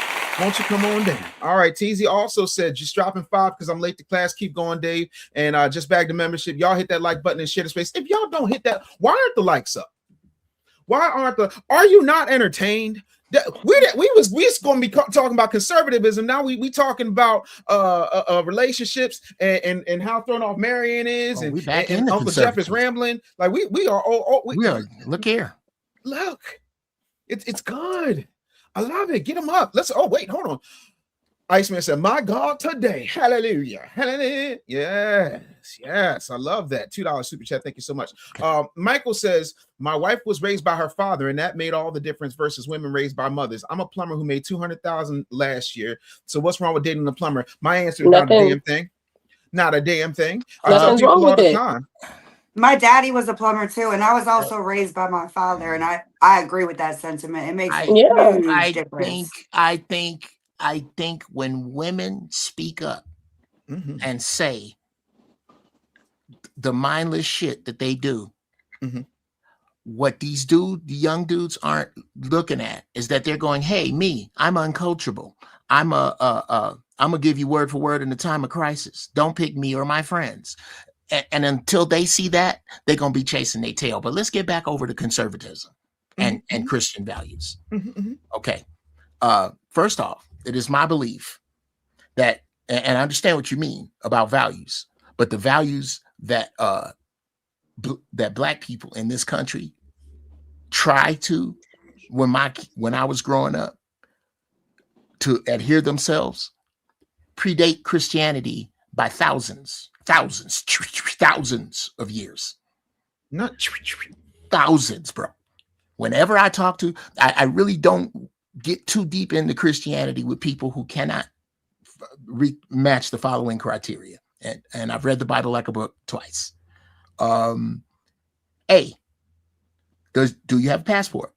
B, does it have an Egypt stamp in it? And C, what other religious publications are you aware of? But if the Council of Nicaea does not ring a bell, if the concept of paganism, the Bible being rife and full of it, according to Dr. Martin Luther King Jr., I could be wrong about it, and maybe he was too. We need to get back to what is right, but the Bible is not necessarily Jesus. The concept of Jesus it's an opiate. It has been an opiate for my people. And this is, I'm the pastor of the First Church of Holy Shit. Somebody fucked up and told me God was everywhere, so I pray from right here. Saves me 10%, and I never miss a game. I'm sorry. I cannot. Conservatism, when you ask Black conservatives what it is they're trying to conserve, they give you values outside of Black people. They give you the shit that you are trying to conserve is the shit that white people took. I think conservative and liberal are terms that white people use to describe each other. They're not really talking about you. I did the whole yo-yo thing yesterday. So with that said, I kind of disagree. I think we need to get back to village. Family has nothing to do with us. I'm glad it's being destroyed. We are village people. And until we can get that down, we'll be chasing our tails. I'm going to make clips of this. You guys are welcome on my show. Yes, sir. On time. Dave, we need to talk. Call yes, me. Call. I should be looking this way because it's the reverse. Sorry. Call me, Dave. Yes, sir. Nice to meet you, Marien. Hey, girl. I'm up out. All right. Peace, Uncle Geoff. Now, that was wonderful. We've got plenty more guests. Marien, you sticking around, boo-boo?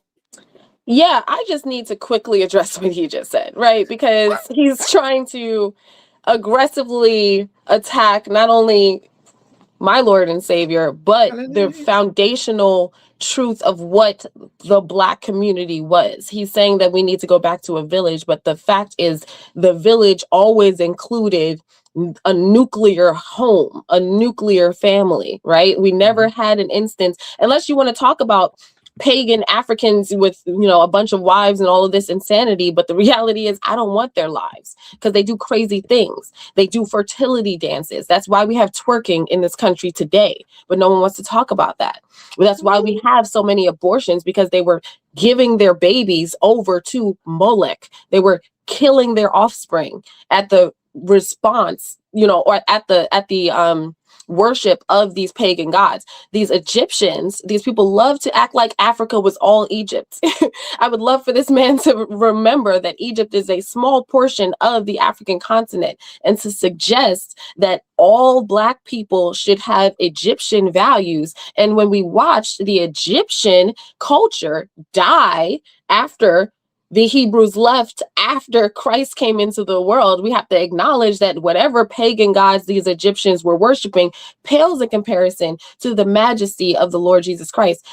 That all said, whenever that man wants to come back and actually discuss scripture and not try to attack the faith and then run away, I'm happy to come back and have that conversation, because he has no idea who he's dealing with.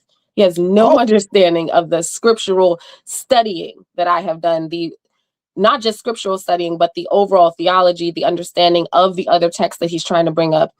He does not know. And I would love to speak to him and understand his life, because I'm not even going to verbalize, but he's an interesting character. I'll say that. Yes, indeed. All right. So real quick, because I got two guests I got to bring up. So we're gonna go ahead and hammer that out. First of all, my next guest is what I consider one of the funniest people running around the internet and the stand-up scene today. He is a beast, and I could sit up here and tell you how great he is, or I could just show you. So we're gonna run this clip, and then we're gonna bring the homie up. Y'all ready? Here we go.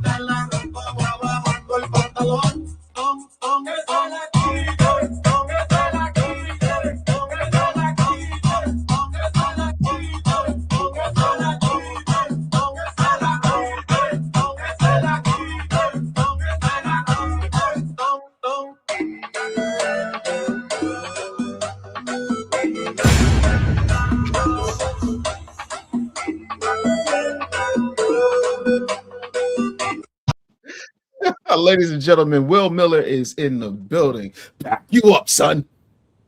That's crazy. You got how do I sound? I just came out the barbershop. I forgot all about this, bro. I'm sitting in my car right now. How do I sound? You sound good. You sound good. I wouldn't have known you just came from the barbershop, but you know what I mean?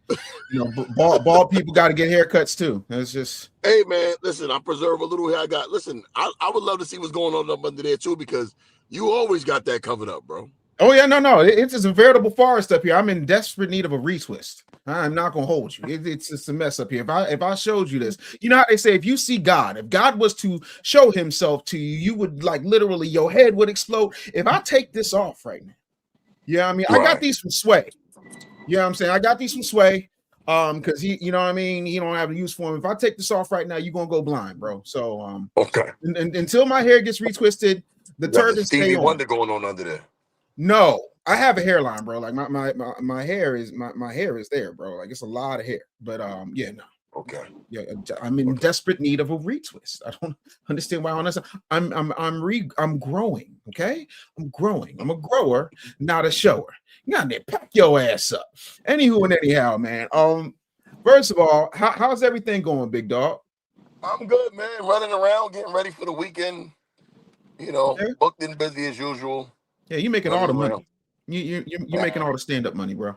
That's all right. It's okay. Are you working a job? Are you working a job? Are you working a job? What, a day job? Yeah. No, comedy is my life. Exactly. So yeah, no, it's going better than decent. You humble son of a bitch. It's always the rich people. It's always the people who balling out the gym. It's cool, man. I'm working hard, man. Yeah. The conversation you guys were having is very interesting. I really, Marien, extremely intelligent. Yeah. Thank you. Thank you so much. I would have loved to hear you rebuttal what he said, and then he heard that. Because that's a fierce tongue right there. I'm like, yeah, I like that. Pause. I like that. Thank you very I like much. that. Yes. Yes, indeed, man. So, for people who don't know, Will, what made you get started in stand up, bro? My friends, like growing up in Brooklyn, sitting on them stoops, Okay, everybody Brooklyn. just cracking jokes. Yeah, Brooklyn. That's where you from? Yeah, that's where I'm at right now too. Nice. I'm in Orlando actually right now, but born and raised in Brooklyn, New York. And it's gladiator school there. You gotta have jokes to make it through, especially when you poor, your family ain't got no clothes, money for clothes. You gotta know how to roast. Because if you can't dress and you don't got the money, we will cook you. That's how it is. Poor people roasting poor people. That's how it is in Brooklyn. About your mama. That's how it was. Your clothes ain't up to par, you're gonna get it. So, I started out just roasting people. As I got older, went to college, did a couple of career things. I met one of my friends, he was a stand-up comedian. And he said, bro, we ever thought about getting on stage? And I was like, nah, I want to go to work. One day I just went on stage, did an open mic, and that was it from there, man. I said, you know what, this is something I can see myself doing for the rest of my life. And 15 years later, I'm still doing it. Yes, sir. I will tell people the hardest job I've ever had is stand up. Bro, I don't care what nobody say. And I'm a person that used to sell gutters. I'm a person that painted houses. I'm a person that, did door-to-door sales. I've done radio, television, film, but there is nothing harder than sitting in front or standing in front of a room full of people, whether it's a club or a auditorium or an arena. It is the hardest thing to find something that makes everybody uncomfortable enough to have that nervous reaction we call laughter. 100%. And that's the thing. That's the beauty of it. Like now, when you get to a point to where you're headlining, that's when it gets easier for you. People think it gets harder. It actually gets easier because people are buying tickets to come see you. But prior to that, you're on stage trying to prove yourself. Night in and night out, you're trying to prove yourself to people who don't know you and trying to prove that, you're funny. But once you get to a point to where you're selling tickets and people are coming to see you, that's when you can relax a little bit. And now it becomes fun because now you're helping people out with their day. You don't know what they're going through and you're just making them laugh. And it's the best feeling for me.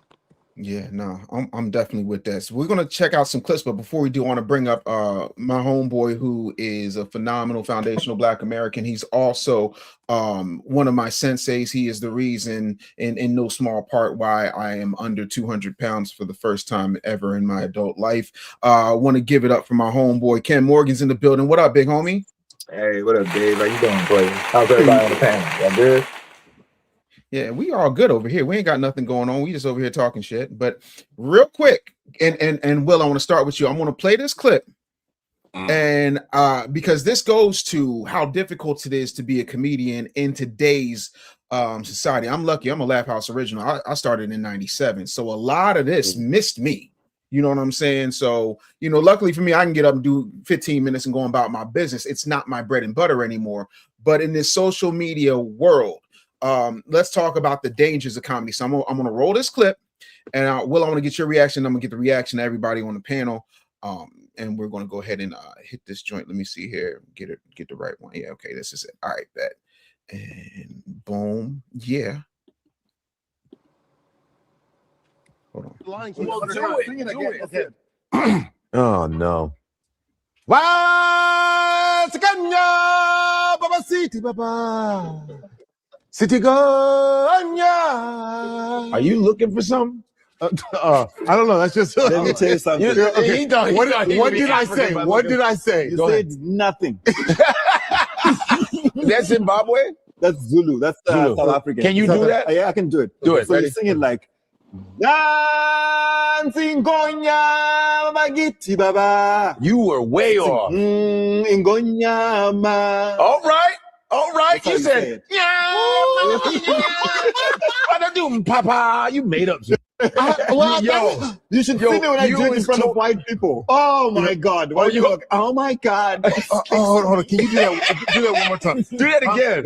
What does it mean? It means, look, there's a lion. Oh my God! You're joking. That is not what that means. That is not what that means. That's exactly what it means. That's what it means. Look, there's a lion. Oh Oh my God. It's a Look, there's a lion. Oh my God. It's a lion.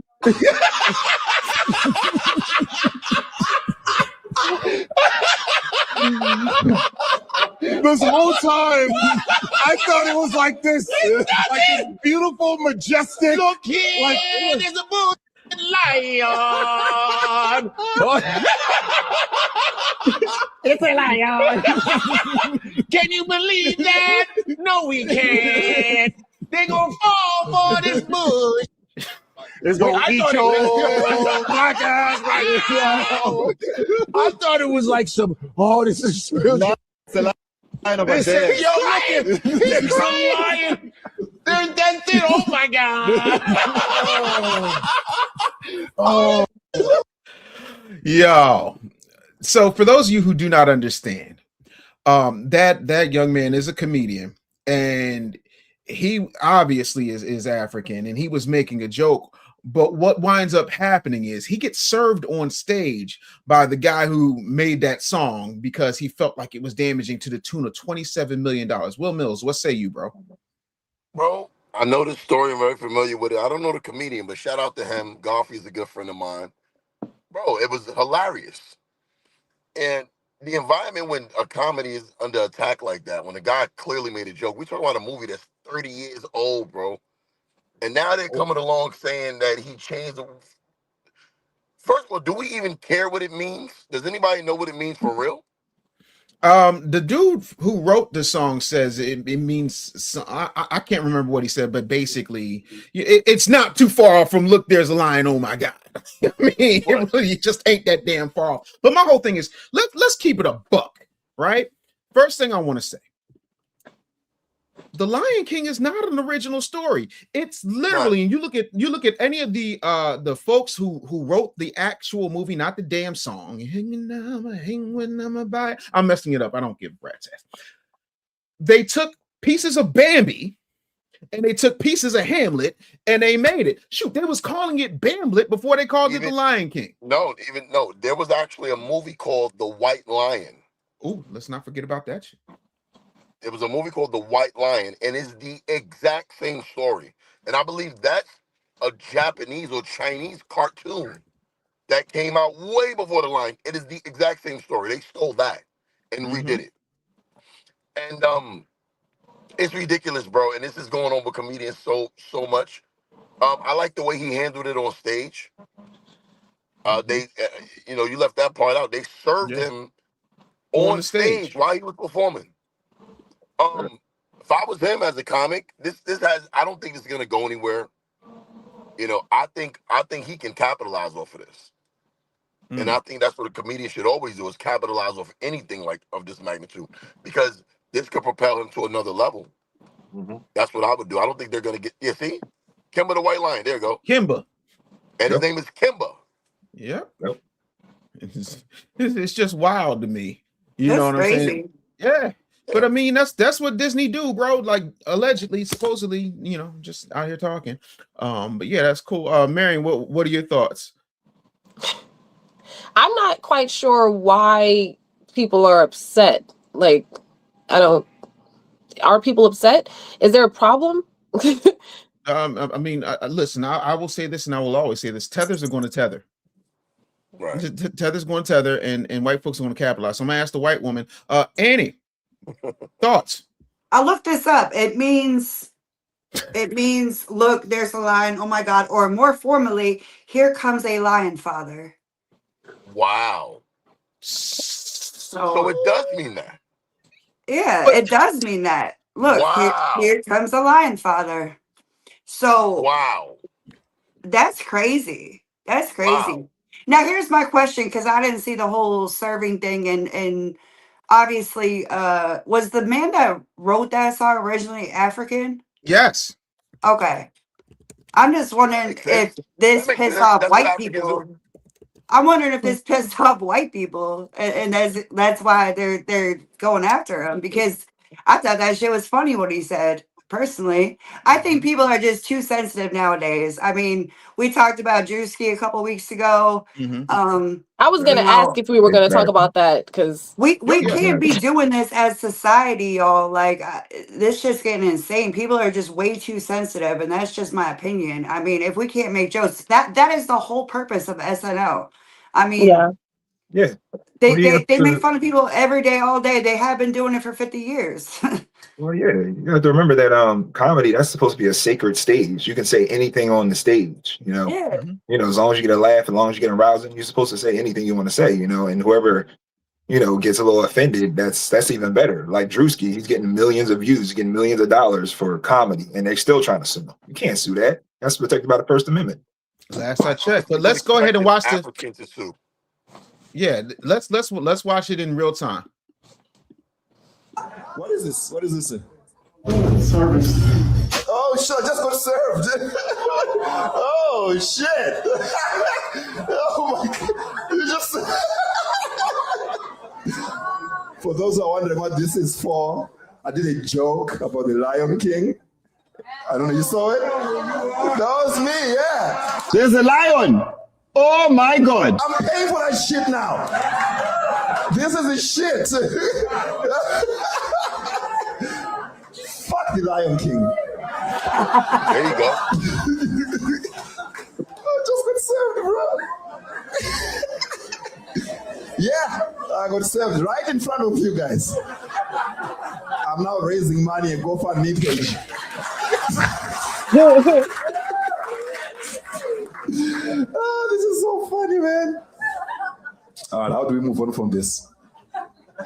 You know, this is like what happened. You know, I was watching The Lion King, and my question was, why do these lions have American accents? And they're like in Africa. And the only accent they gave you to the monkey. What the fuck?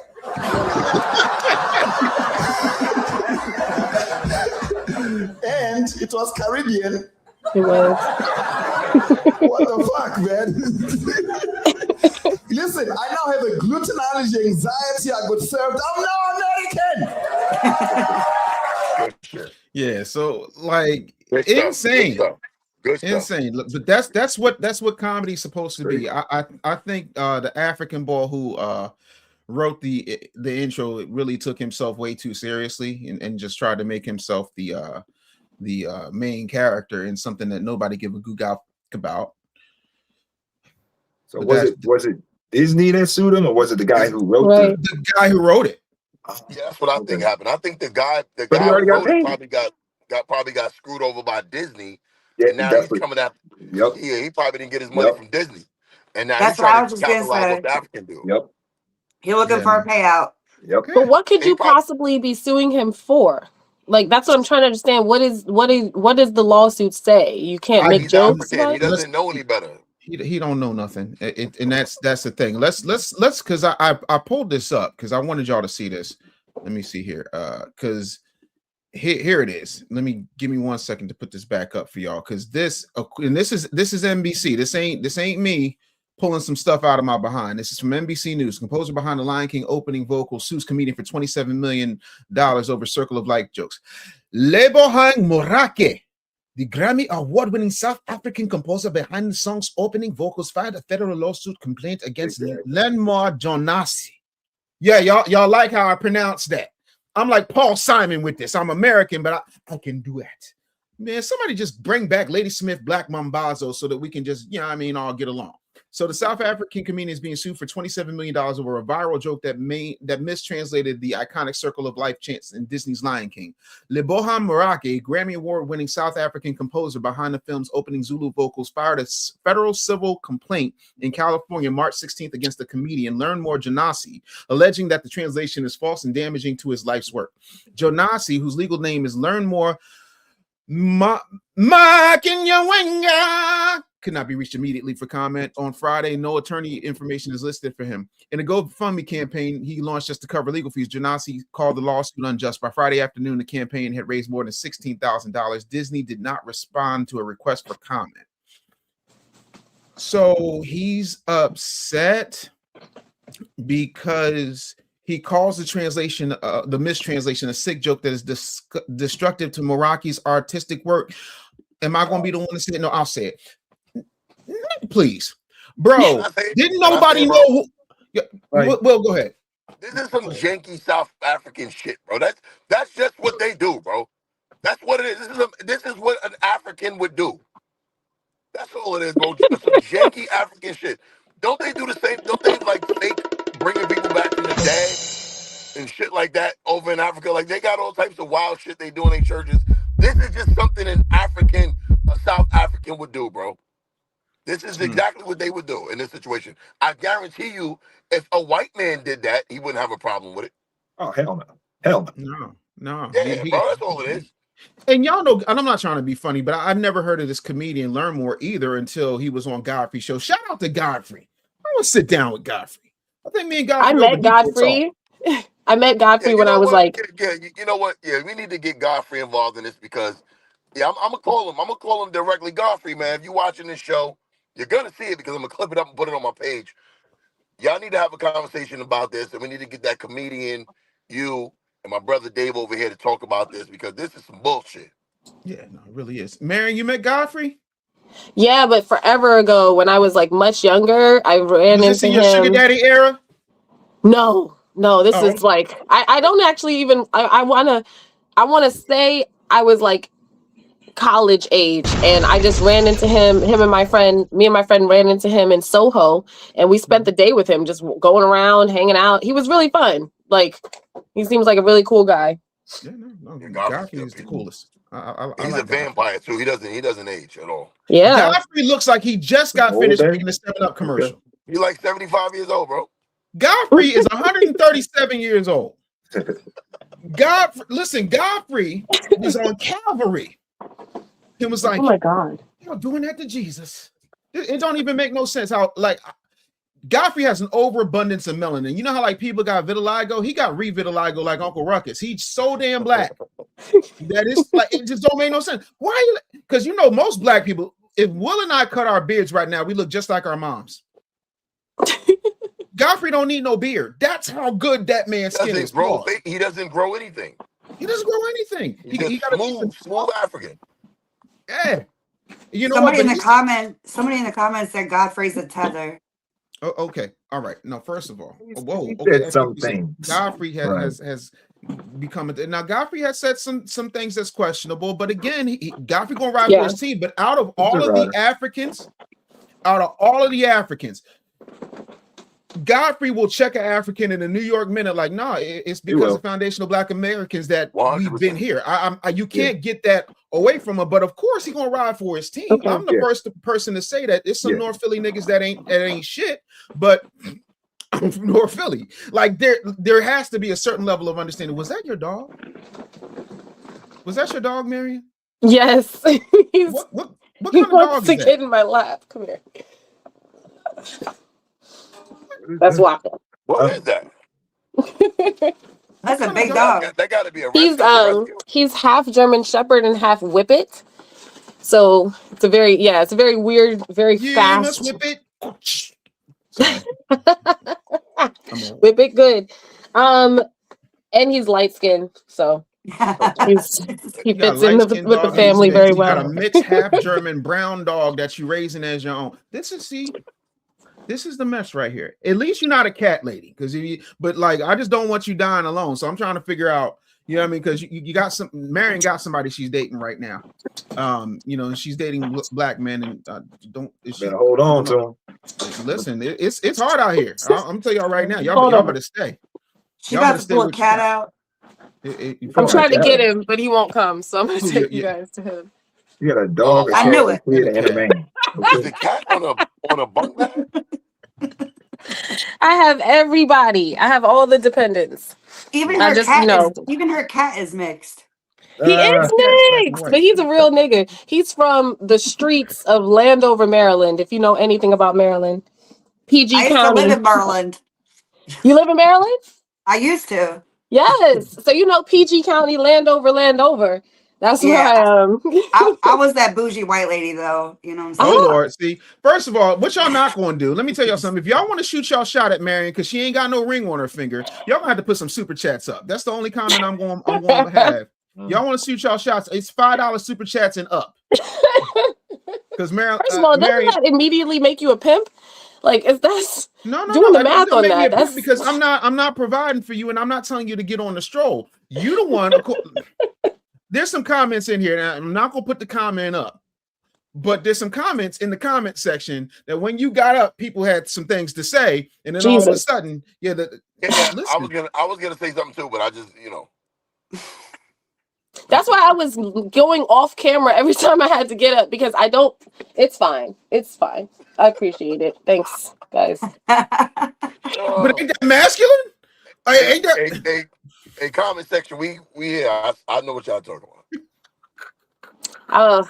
It's so funny. I'm very intentional. Like, if you look at all of my videos, I don't. It's everything is here up because I'm a woman of God. So. I forgot for a moment. Women of God, y'all be the main ones though in churches. Listen, I do business with Erica Campbell. Like, what y'all not going to do? Hey, I grew up in the church, man.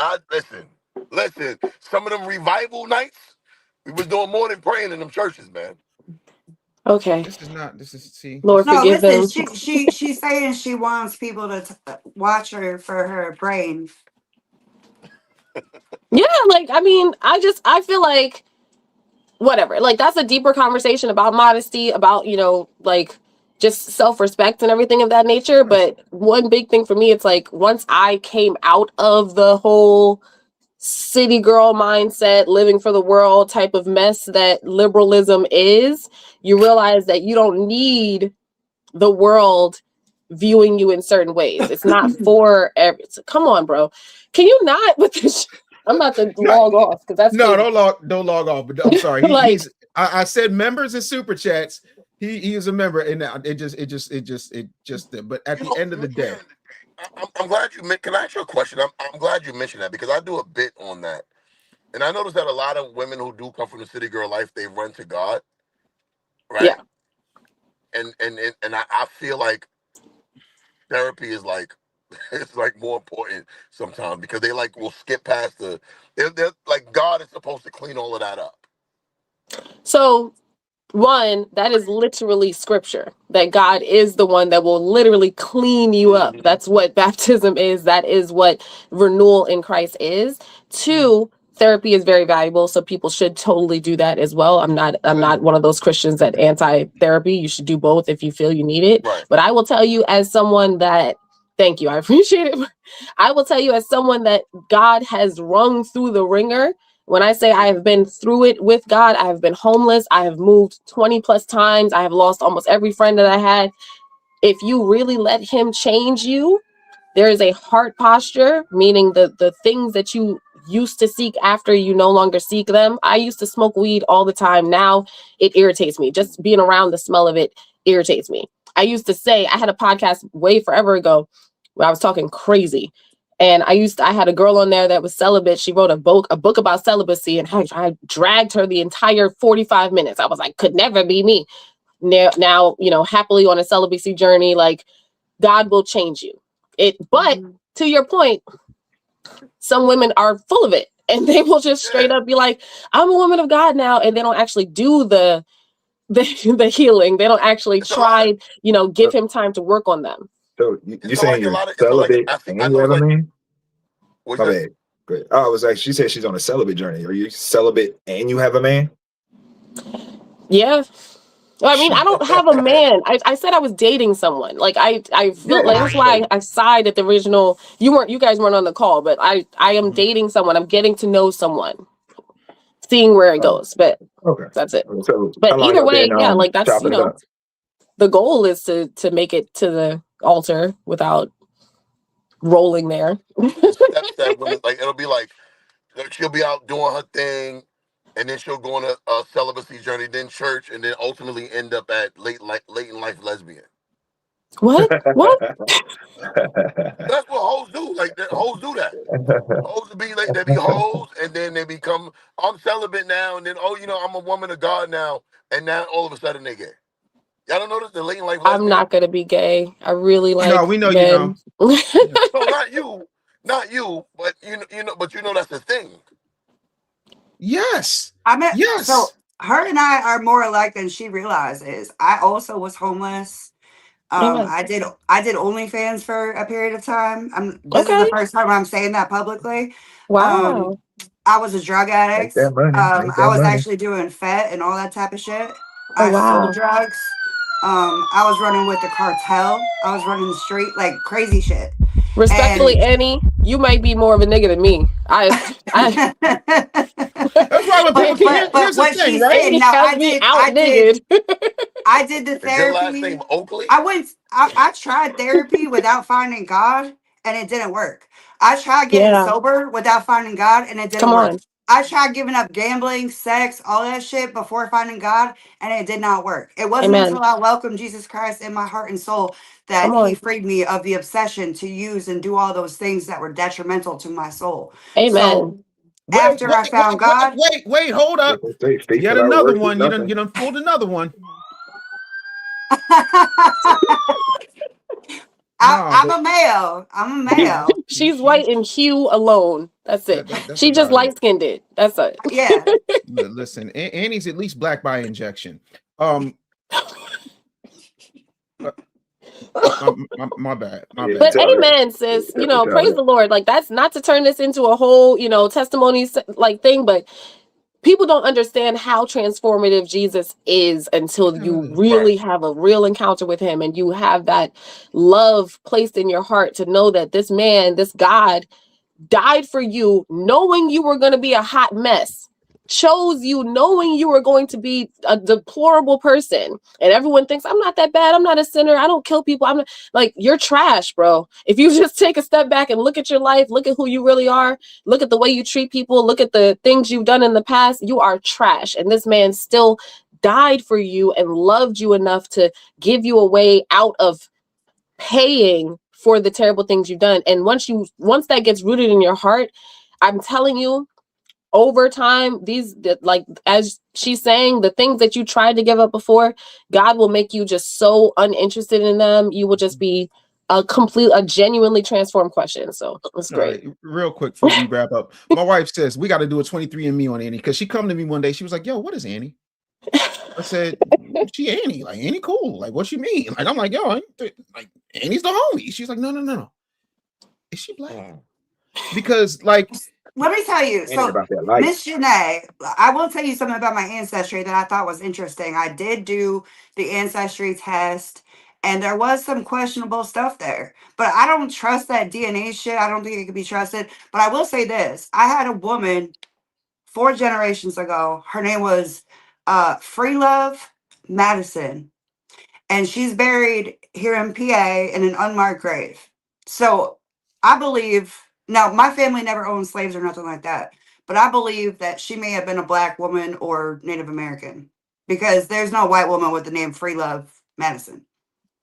That's it. Okay, let me put this to bed. All right, because FU2 said Annie said she would have her black people in the house during slavery. What she said was, and this is sometimes when white women say stuff. I got it. When white women say stuff, now I got to put on the cape for the white woman. Did y'all see it? And then somebody gonna clip it. Dave out here putting the cape on for the white one. Nah, what she said and what she meant to say, she would have been an Underground Railroad stop. Is what she was trying to say. She wasn't saying that she was in the house. I poked fun at her because of the way she said it, and y'all went left with it. Negroes, calm down. Listen, I gotta run because I got therapy to get to. Will, tell everybody how they can get at you, homie. Any platform, it could be TikTok, Facebook, Instagram. Will Mills, WILMILZ, and any platform. The Pack You Up tour is going on right now. I'm touring all over the country right now, so keep on the lookout. I'll be in the city near you. If you want to check out my podcast, it's the All Jokes Aside podcast. Hell yeah, well, that's what's up.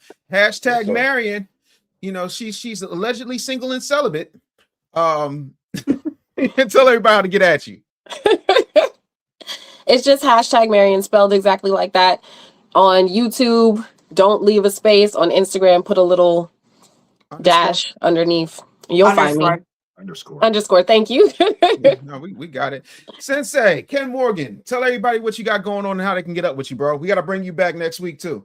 Oh yeah, definitely. You can find me on all the platforms. Kenn Morgan on YouTube. You can find me at the Kenn Morgan Experience. You know, we go deep, real deep. And just look for me. Just hit me up. I'll be back. Yeah, absolutely. Oh, Monday. Oh, wait. I gotta put this up. Yes, Cold Crush. Monday it is open season on Roland Martin. Because I can't stand him. And Marion, I definitely want you to come back though. Yeah. And TZ told me to tell you. They try to call us out. He says you have a cute smile though. I'm trying not to smile. Now you're trying to hide the smile.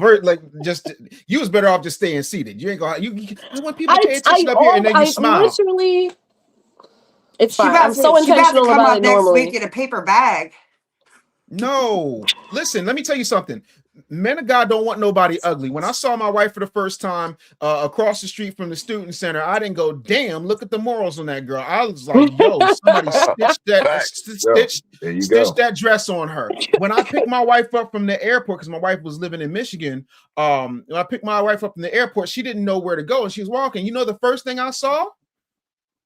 Them cakes.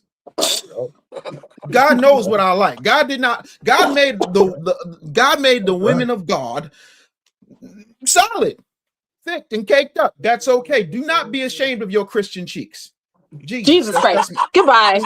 Okay. All right, y'all. That's the show. Annie, you already know Chatty Annie official. Micca couldn't make it, but this, that, and the third. But everybody, thank you so much for being here. We will definitely see you Monday. This has been D.A.M.N. Damn, another good show. Monday, it's up on Roland Martin. See, my wife, no, because listen, you that thing from the front.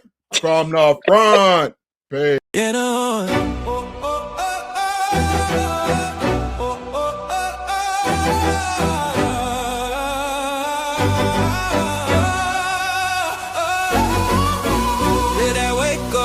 Get your mind right. Real talk, no fluff, no sidelines. We outside, bring the truth to the sunrise. D.A.M.N, yeah, we coming at the right time.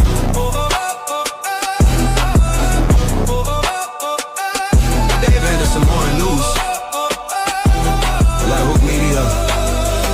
Morning media just got dangerous.